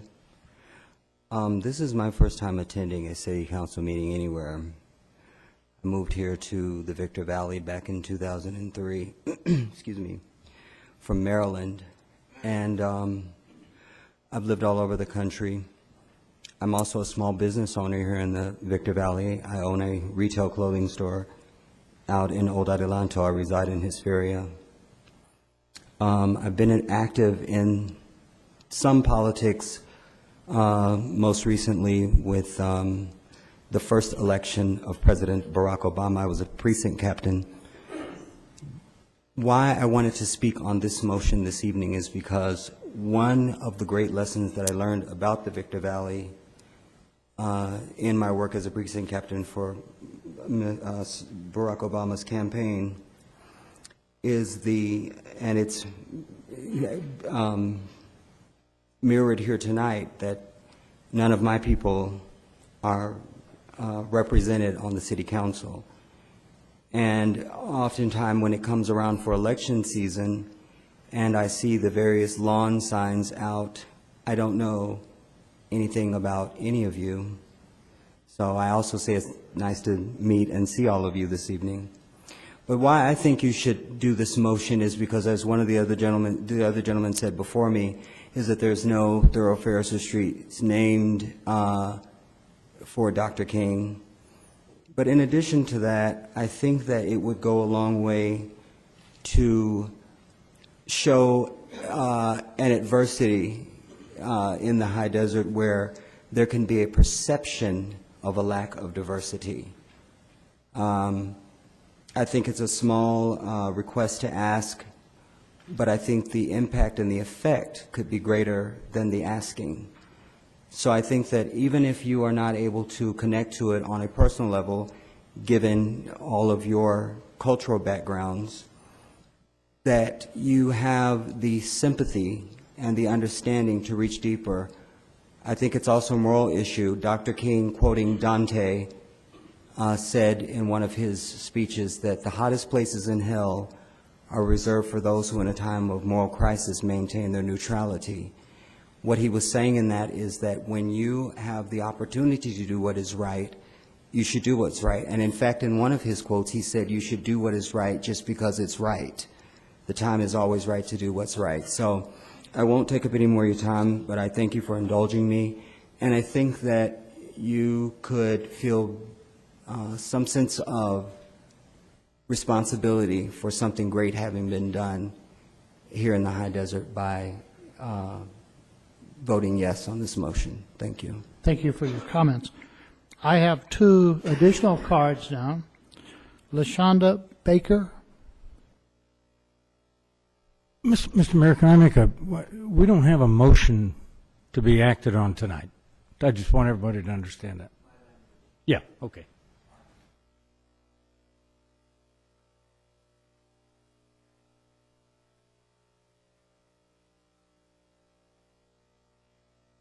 Good afternoon, everyone. My name is LaShonda Baker. I live here in the High Deserts. I've been here for about 8 years. The reason, this is my first time attending a council meeting, and I'm here to support naming the street after Dr. Martin Luther King. I think that's a brilliant idea. I really appreciate you for coming up with that.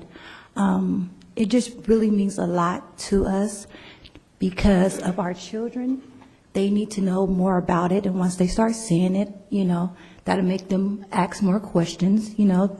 For all the children here in Victorville, I think that would be a great idea. And it just really means a lot to me, and I was really happy to come out here to support, to have it done. I appreciate every last one of you guys. Have a blessed day. Thank you. Mr. Laws?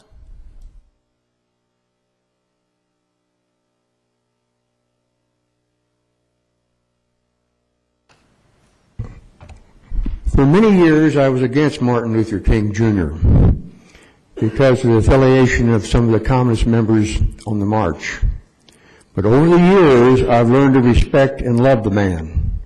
The only reason I would, as long as we change, if we put a sign up on his name, the only thing I would request, we don't change any signs of people that we've already honored that are on our signs, that we have names on them, would be that after you put his name on it, if you decide to approve it, that you put under his name almost in the same legibility, practice what he taught or practice what he preached. That'll be more than just any old sign at Martin Luther King Jr. down the highway. And they see that little extra say, practice what he preached, practice what he taught. Something along that effect would be appreciative. I'm not happy with the leadership in this country that use Martin Luther King in the wrong ways. They do it all the time. I won't go into any detail. The black brothers and sisters I love want to make sure we practice what he preached, not what some of them are doing today in our government, in our communities, in our lives. Thank you. Thank you, Mr. Laws. At this point in time, I know that almost every council member that's been up here has received input from, okay, we have another individual, go ahead, from groups and individuals in the community. I have, and one of the concerns is that if we move forward with this, and I haven't discussed this with the council, Mr. I'm sorry, I can't read the first name, Cornel Bray? No, okay.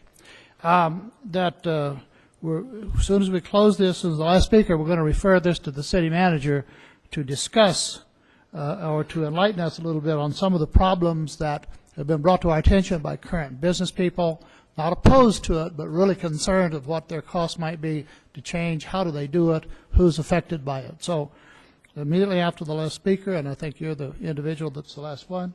Yes, I want to clarify something. The ideal came up at the NWACP meeting, and I bring it up to them about why it's not in Martin Luther King Boulevard. And Carlos was running for campaign, and I guess he shared it with you guys, but the ideal came from me. I just want to let everybody know that. Well, thank you for that. Thank you for that. Was there anyone else? Did I miss anyone? Okay, Mr. City Manager.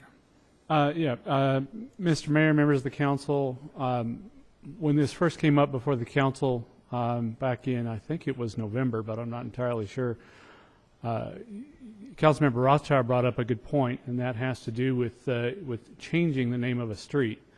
And I know in Hesperia, when they attempted to change the name of a street, they had a lot of complaints about that from business owners who would have to get new letterhead, new cards, new everything.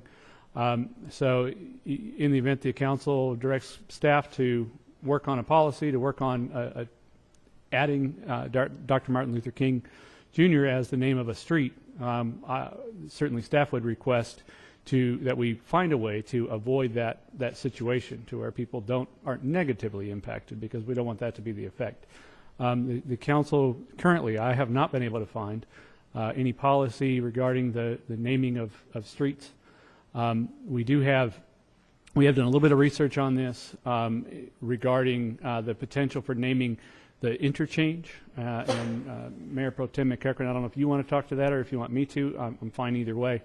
It looks like you've got your email handy there, so I'll pass it over to the Mayor Pro Tem. But I just want to tell the council that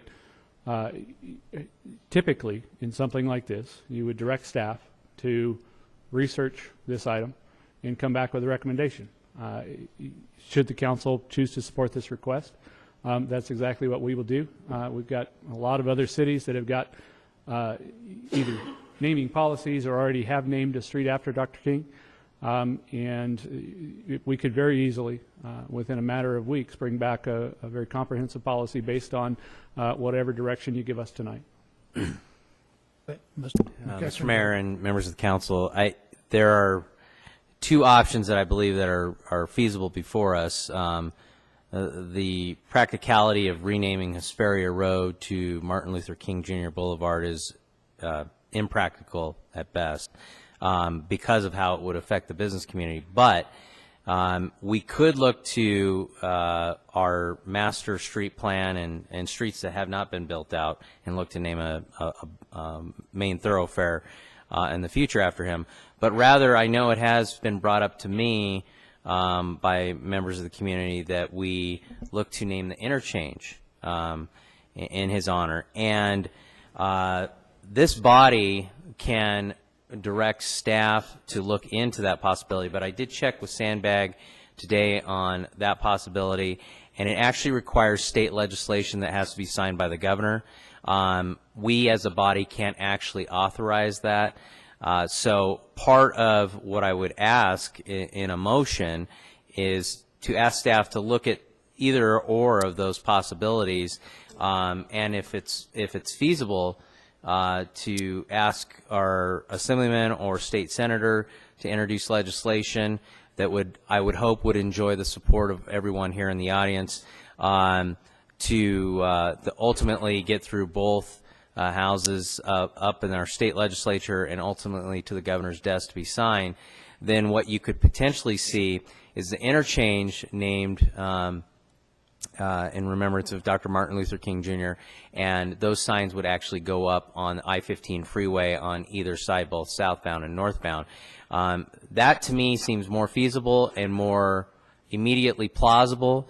We could name a street in the future that has not been built, but again, that could be a decade or more before we'd actually see that. So I think, you know, in the spirit of doing this, ask staff to look at both possibilities and bring back to the council whichever makes the most sense. Other comments from council members? I agree with that. Kennedy. Yeah, I'd like to see staff do this, but I think it makes sense personally to get some members of the community involved in this as well, and that can be a real problem for staff to deal with community committees, but this might be one where it would really be warranted. My reaction to the comment that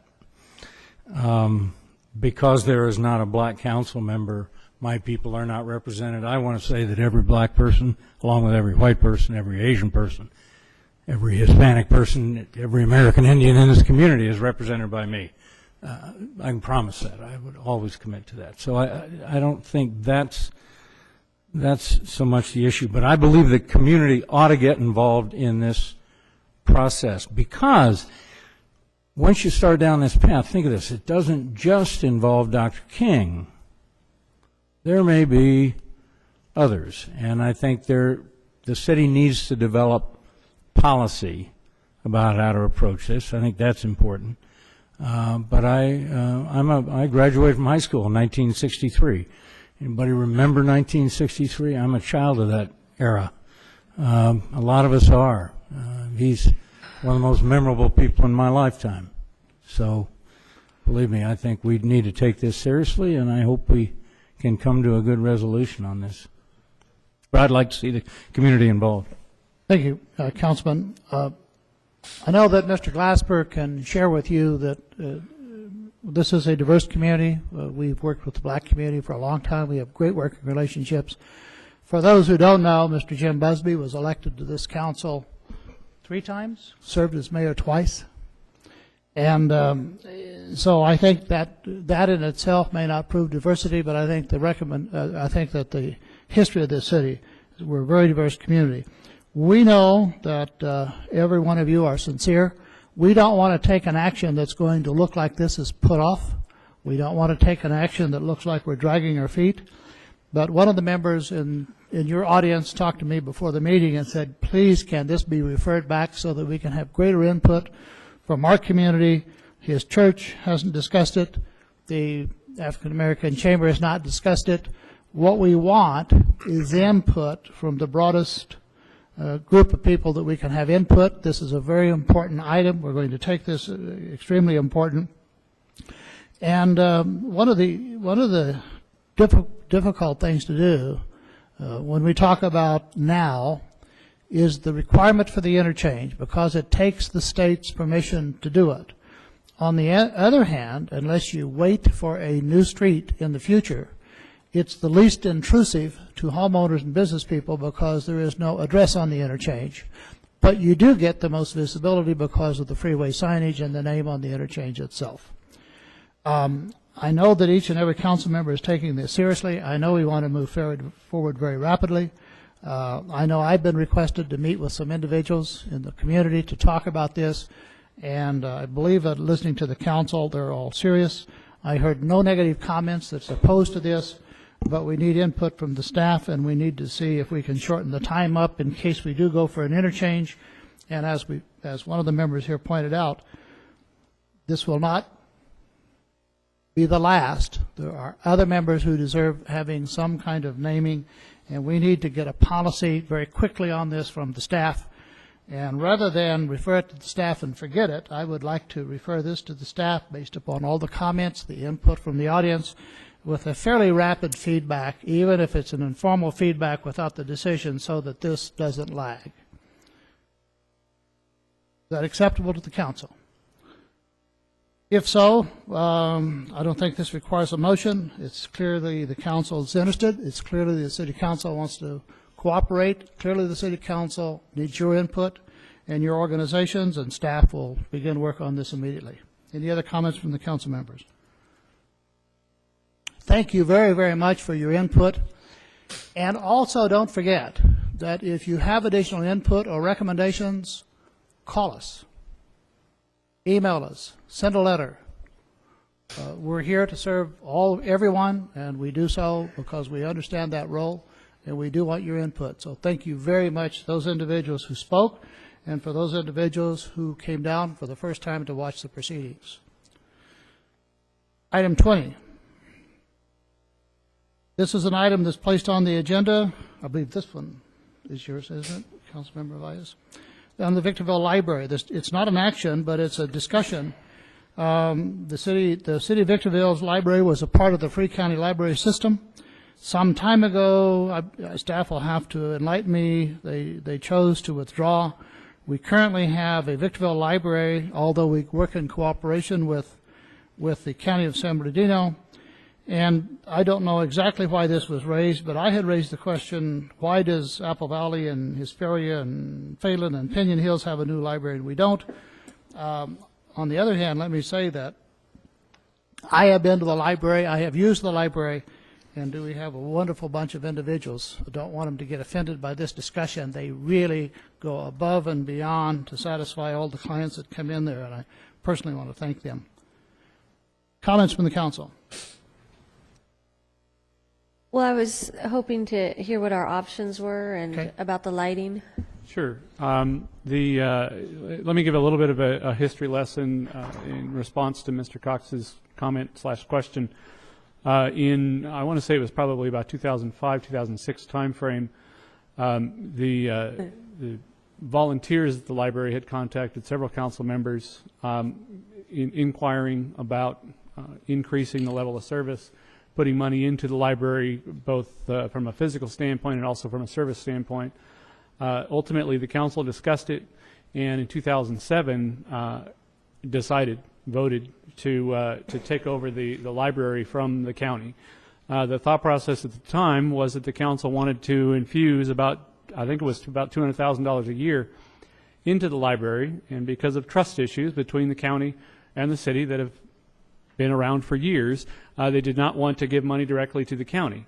Additionally, the county charges, I believe it's a 28% administrative fee on all funds, and so they didn't want to end up paying 28% of that $200,000 or $52,000, if my math was quick enough, maybe 56, to the county for effectively doing nothing.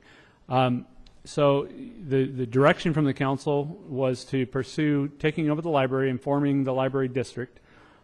In doing so, the council was able to increase the level of funding for the library when the funding was available during the mid-2000s when Victorville had extra money in the budget. I will tell you that over the last 3 or 4 years, the library has endured probably deeper cuts than most of the other departments because they have a funding source that is set aside in the property tax. And up until last year, they still had a very small portion of money that they received from the general fund. This year's budget, in order to make our balanced budget, the library is operating 100% on the property tax that's received for library purposes. So you are right, Mr. Cox. We are operating the library in an extremely efficient manner with a very competent staff of one full-time person, a lot of part-timers who work very hard, and a lot of volunteers who also donate tremendous number of hours to the city and to the citizens of Victorville. So this item kind of showed up on the agenda. I think it's more related to, or originally was more related to, kind of the physical aspects of the library, the lighting, the private road that it has always been a kind of a point of contention because it appears to be a city issue, and we aren't even allowed by law to maintain it, unfortunately. So that is a very difficult issue. Councilmember Valla's agendized this based on comments from the public regarding the lighting. So I've asked our Director of Community Services, Christian Gunter, to prepare at least a few comments, just simply a status update on where are we with some of these issues. For a future, much larger library, we actually have in our development impact fees plans for a larger library. Because of the timing as to when we took over the library district, that occurred literally right at the end of the big boom in development. So there's not a whole lot of money that's been saved up for that. But years into the future, as we add residents, as we add residences to our city, they will pay a portion of their development impact fees will go towards a larger, more luxurious library. I would hope that at no time do we ever eliminate the library that we have now. That library is the highest circulation rate for the entire county library system. Even though we are technically out of the system, we still partner with the county. You can check out books from anywhere in the county through the Victorville Library, and it is, even though it's small, even though it may not be as pretty as what you see next door, they're actually doing a heck of a lot, almost said the wrong word there, a heck of a lot more business because it's in a location where there are residents who need library services more so than maybe you or I, who typically might be on the internet or have other means to go to a bookstore and buy a book. It's in Old Town, it needs to stay in Old Town so that those families who can't afford to go out and buy books can go to the library and borrow them. Mr. Gunter. Thank you, Mr. Robertson. Please give full name and the department, please. My name is Christian Guntert. I am the Acting Director for Community Services. Mr. Mayor, Council, thank you for hearing me today. The library itself started off in 1970 as a 7,300 square foot building. Approximately 2008, some additional construction was done, closing the atrium and creating a computer lab with 21 computers in it. Since that time, those computers, I don't think they've stopped a single time. Our volunteers from the library can probably confirm that, as well as our city librarian, Karen Everett, who's here tonight as well. So that being said, at that time there were a number of different things adjusted at the library. The bathrooms were reconstructed, the computer lab was added, a meeting room was added, and a storage room was added, totaling approximately 9,000 square feet for the city library. Just recently, the external lights around the library were improved, going from high-pressure sodium lights to the metal halide lights, which increases actually the amount of light that is given off by those existing light standards. As we all know, the budgets have been cut. We have not put any additional light standards in that vicinity. The west side of the library has, I believe it's 2 small supply lights that are outside of the library property on the private road that exists there on the west side of the property. But other than that, all of the lighting in the area is provided by lighting directly around the library. I have asked staff as far as the improvement to the lighting. If it has improved, they've said yes. Not a lot, but they've said yes.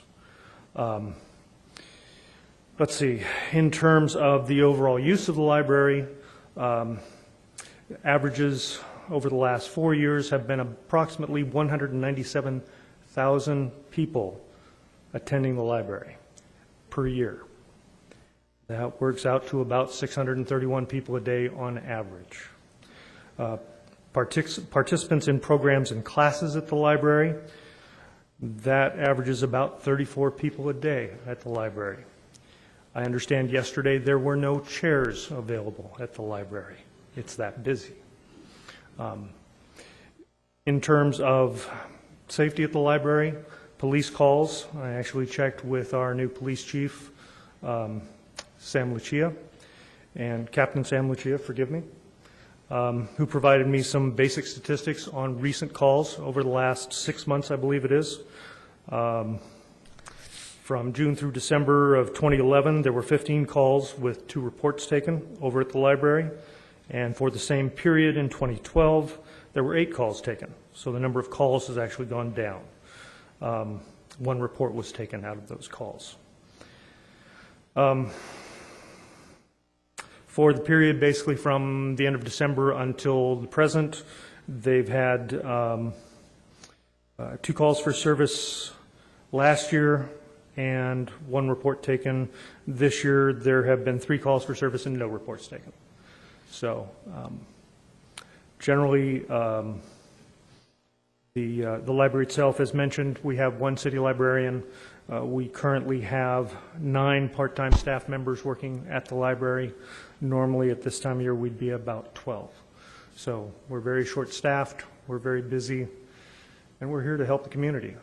So I think that me agendizing this, it put everybody on the defense. That wasn't the purpose of agendizing it. Right, The purpose was, how do we improve the library to serve more people so people aren't standing and waiting for a computer? And how do we get more lighting so people feel safer and want to attend the library? And how do we get that road fixed? I know when I first started at VVWA, the Shea Road, that I remember we agendized it to give it to the city. And the reason why we did that was so that you would maintain it. So you adopted that road to maintain it. So why can't we do the same with that other road? That private road, there is some history it was before I was working for the city, so it's more than 10 years old, that there was some contention between the property owner, who's actually owns the business that road kind of bends around, not allowing that, not dedicating it to the city. If he were to dedicate it to the city, we could then start to maintain it. Okay, well, if this business is not cooperating, but yet he's causing people to get hurt, or it's a safety issue because of the potholes or the condition of the road, well, why not? Can't we use the neighborhood stabilization funds to fix that road? Well, the neighborhood stabilization funds are specifically for housing. There are options, though, and I don't want to say that the property owner today is being difficult in any way. I don't think that this property owner has even been approached in recent years at all. This is just some old history that, you know, we attempted to acquire the road and we're told no, and you know, we're certainly, if it's the council's direction to go that way and to try to acquire that road through some means, whether that is a negotiation, and simply an offer, or even potentially a condemnation action to take the road because it's been used as a road. The road is posted just for risk management purposes. The road is posted as a private road and not maintained by the city, so we do attempt to cover ourselves. But certainly there is some risk on the part of the property owner. I would like to see this council contact the owner of that road and say, you know, either you fix it or you lose it, you know. But we need to have the city looking well, and we need to have the city working well. Agreed. And that includes our roads. Agreed. It's a very good point. Christian, That could provide a very good increased access to the library and improve the people's image of our library, because getting to it is a little difficult. I think it's a very good point. Some years ago, there was a request by the city to take the road, and the person who held the first trust deed wasn't willing to allow it to be give up without renegotiating the loan, and the owner couldn't do that. It really didn't go anyplace, but it wasn't the owner's fault at that time. things have changed, ownerships have changed. Now may be the perfect time to address the issue. I agree with Councilmember Vice, refer it to staff and see if we can obtain what the cost is, the pros and cons of obtaining that road for access to the library. I might have missed part of your comment on lighting, but I know sodium lights can be anchored to the end of an arm, and the arm can be mounted on a building, because I have 3 of those at a building I own in San Bernardino, and it does a great job of lighting, and it doesn't require a standard and a special foundation, and it can be wired straight out of the building. I don't know if that might be an option, but I would think it might be something we'd look at. Be glad to look at it, sir. We would also probably look at doing something through possibly CDBG funding here in the future. So that's one of our goals, actually. Yeah, just go to Home Depot and get some lights, some floodlights. This isn't difficult.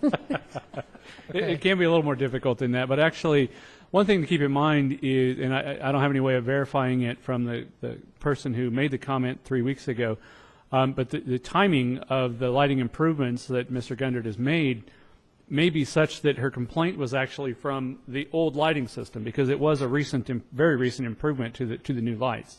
So there could have been some crossover, and the improvements may have already been made, just as a matter of course. I believe sorry. I think staff has clear direction for the council members. Yes, sir. And thank you, Councilmember Vice, for bringing it to our attention. Puts a spotlight on that, and we'll look for some positive results. Thank you. Thank you. The next item is also brought to the City Council's attention by Councilmember Valles, the pedestrian safety, and I have to admit, I'm not familiar with this at all. So, Councilmember Valles. Vicki Mack, she heads the Pedestrian Safety and Awareness Program. She has an amazing story. Is she here tonight? There. This has been a great night for her. She has an amazing story of why she's affected with pedestrian safety. And she wants to make awareness known. And I would just like our city staff to help her. And I'd like to direct our public relations department to work with her and maybe allowing them to use our emblems. So, because we've had a lot of children and people hurt in our city from lack of pedestrian safety. Good point. Absolutely. This matter then referred to our city manager, and he will follow up on that and get back to us in a timely manner. Thank you. Council reports, council committee reports, starting. Are there any council member reports? Yes. Okay, Mr. Kennedy. I don't know if anyone's aware of it, but when Rudy Cabriales did not run for re-election, and I was the alternate on the VVWRA JPA board, I moved into his position as chair of that board in December and will serve out the remainder of that term through June. So I've been getting my feet wet at VVWRA and trying Careful to learn how you say that. What's that? Careful how you say that. Yeah, all right. That's some water you don't want your feet in. It's our wastewater reclamation authority, so Clean. I'm not literally getting my feet wet. But just thought I'd like to bring you up to date on a few things that are happening at VVWRA. They've just done $16 million worth of regulatory upgrades at the plant on Shea Road, major project, and more things in the works, some energy efficiency programs going down there that are really interesting and going to be interesting to watch. The Upper Narrows replacement, interceptor replacement project is, the design work's finished, and that's going to involve bringing a new replacement, a new interceptor line on the city's side of the railroad tracks, and it's going to involve a tunneling project that is something close, sort of close to going from London to Paris under the ocean. Not quite that elaborate, but it's going to be quite a tunneling project under the cemetery in that area. 80 feet underground, by the way. And they're in the design and bidding phases for sub-regional plans. So a lot going on at VVWRA, and a lot for everybody to be stay tuned and pay attention to. Thank you. Any other committee reports? Item number 23. submitted by Douglas Robertson, City Manager. I guess my name's on it, but this is simply items that the city council would like placed on the agenda for future meetings. I have I think this council is familiar with Cori Lopez and her work in fighting synthetic drugs in each city.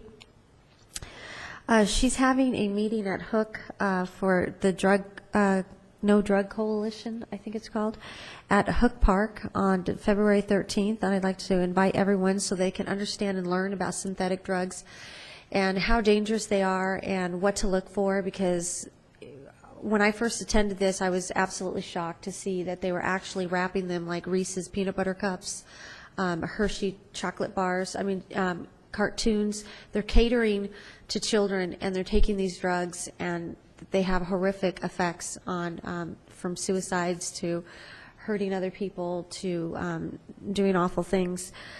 And I know that in the past they've asked us to take some type of stand against it, and we have a new police captain, and I would like us to reconsider getting a little bit more involved in that as a council and seeing what we can do to put a citywide ban on those types of drugs and how we can enforce it, because I think that it's a public safety, health and safety issue for our residents, and this is important.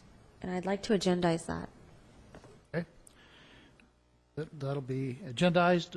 We'll leave that up to administration on how soon you can do it, but it is. Sure, we can certainly review the actions that came before the council, decisions made by, I think a lot of the captains got together to try to sort it out. I know they have done some public outreach.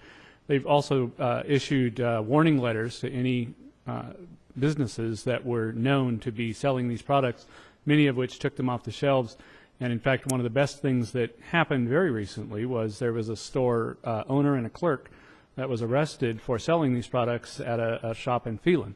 And I'm confident that publicity will have a dramatic effect on the sales of those drugs. But certainly, if the council wants to discuss it again, we can bring it back for a review and potentially And I'd also like to see, for us to go into all the smoke shops and the different shops that are selling the bath salts and see where are we at and how prevalent is it in our city, how much of an issue it is. So I would like to do that. And I have another thing I'd like to agendize. Are you ready for that? Go ahead. Okay. I would like the council to consider giving our committees business cards and name tags, since they're representing us in the community, such as the Planning Commission and as well as our public service, community services, so that they're well represented, each of us that we appoint, to consider maybe doing that. And if we can't afford it, to also consider that maybe each individual council member pay for that for them. To our individual appointees out of our own pockets. That's a matter for the council. I would prefer not to have a council member have their appointee have name badge and another council person's not. But on the other hand, it's a good idea to get it resolved once and for all on who gets them and who doesn't. So I have no objections. If council have no objections. Agendize it for public discussion. Any other items? No further items? None. Agenda item 24. Presentation of reports by staff and council members. Can't we combine these? It sounds like we're duplicating ourselves here. There is a little bit of duplication, and certainly if you'd like, we can combine them into one, so that you only have to call one time.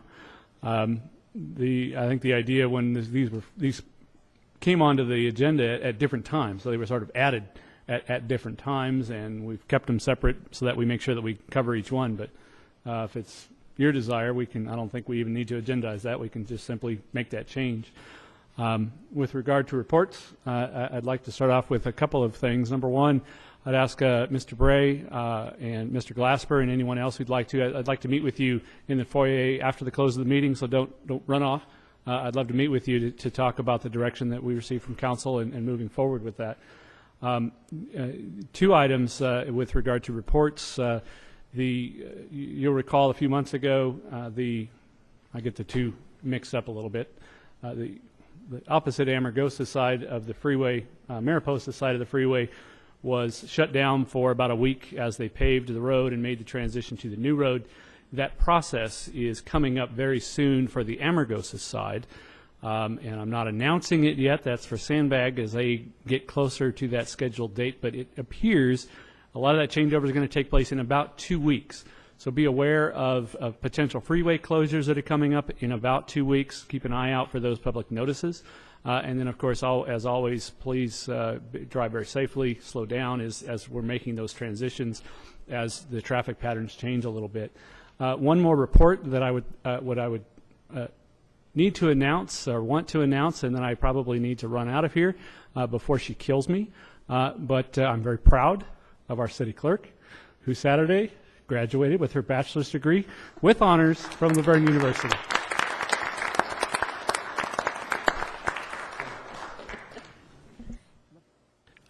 Are you through? No, I'm sorry. That concludes the report by staff. Any other reports by council members? You, Councilman Catherine.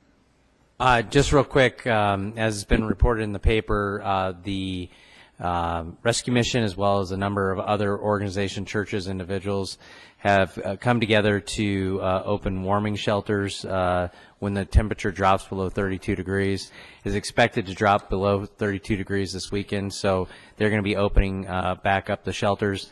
If you're interested in helping and volunteering during the evening and the nighttime, those hours, I would ask you to contact the Rescue Mission. They can always use additional volunteers, but they're looking to open up on Friday, Saturday, and Sunday, and possibly even Monday, as the temperatures are going to drop below 32 degrees. So they're continuing to do that great work for the homeless in our community, and I think it's an awesome thing. Thank you, Councilman. Any other reports? Ladies and two things. Charlie Glasper, I surely hope you are willing to participate in kind of leading the charge on this issue. You're well known all around the community.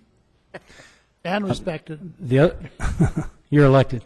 The other, Michelle Medina, my friend, is looking for some help with a Victor Valley High School girls soccer team. Don't even have sweatshirts. So some of us have made some contributions. If you got an extra $50, contact me or contact Michelle. She's pretty easy to find. She could use the help. Okay. Ladies and gentlemen, that concludes this council meeting. Thank you for being patient with us. Thank you for your participation. Thank you for your input. Have a good evening.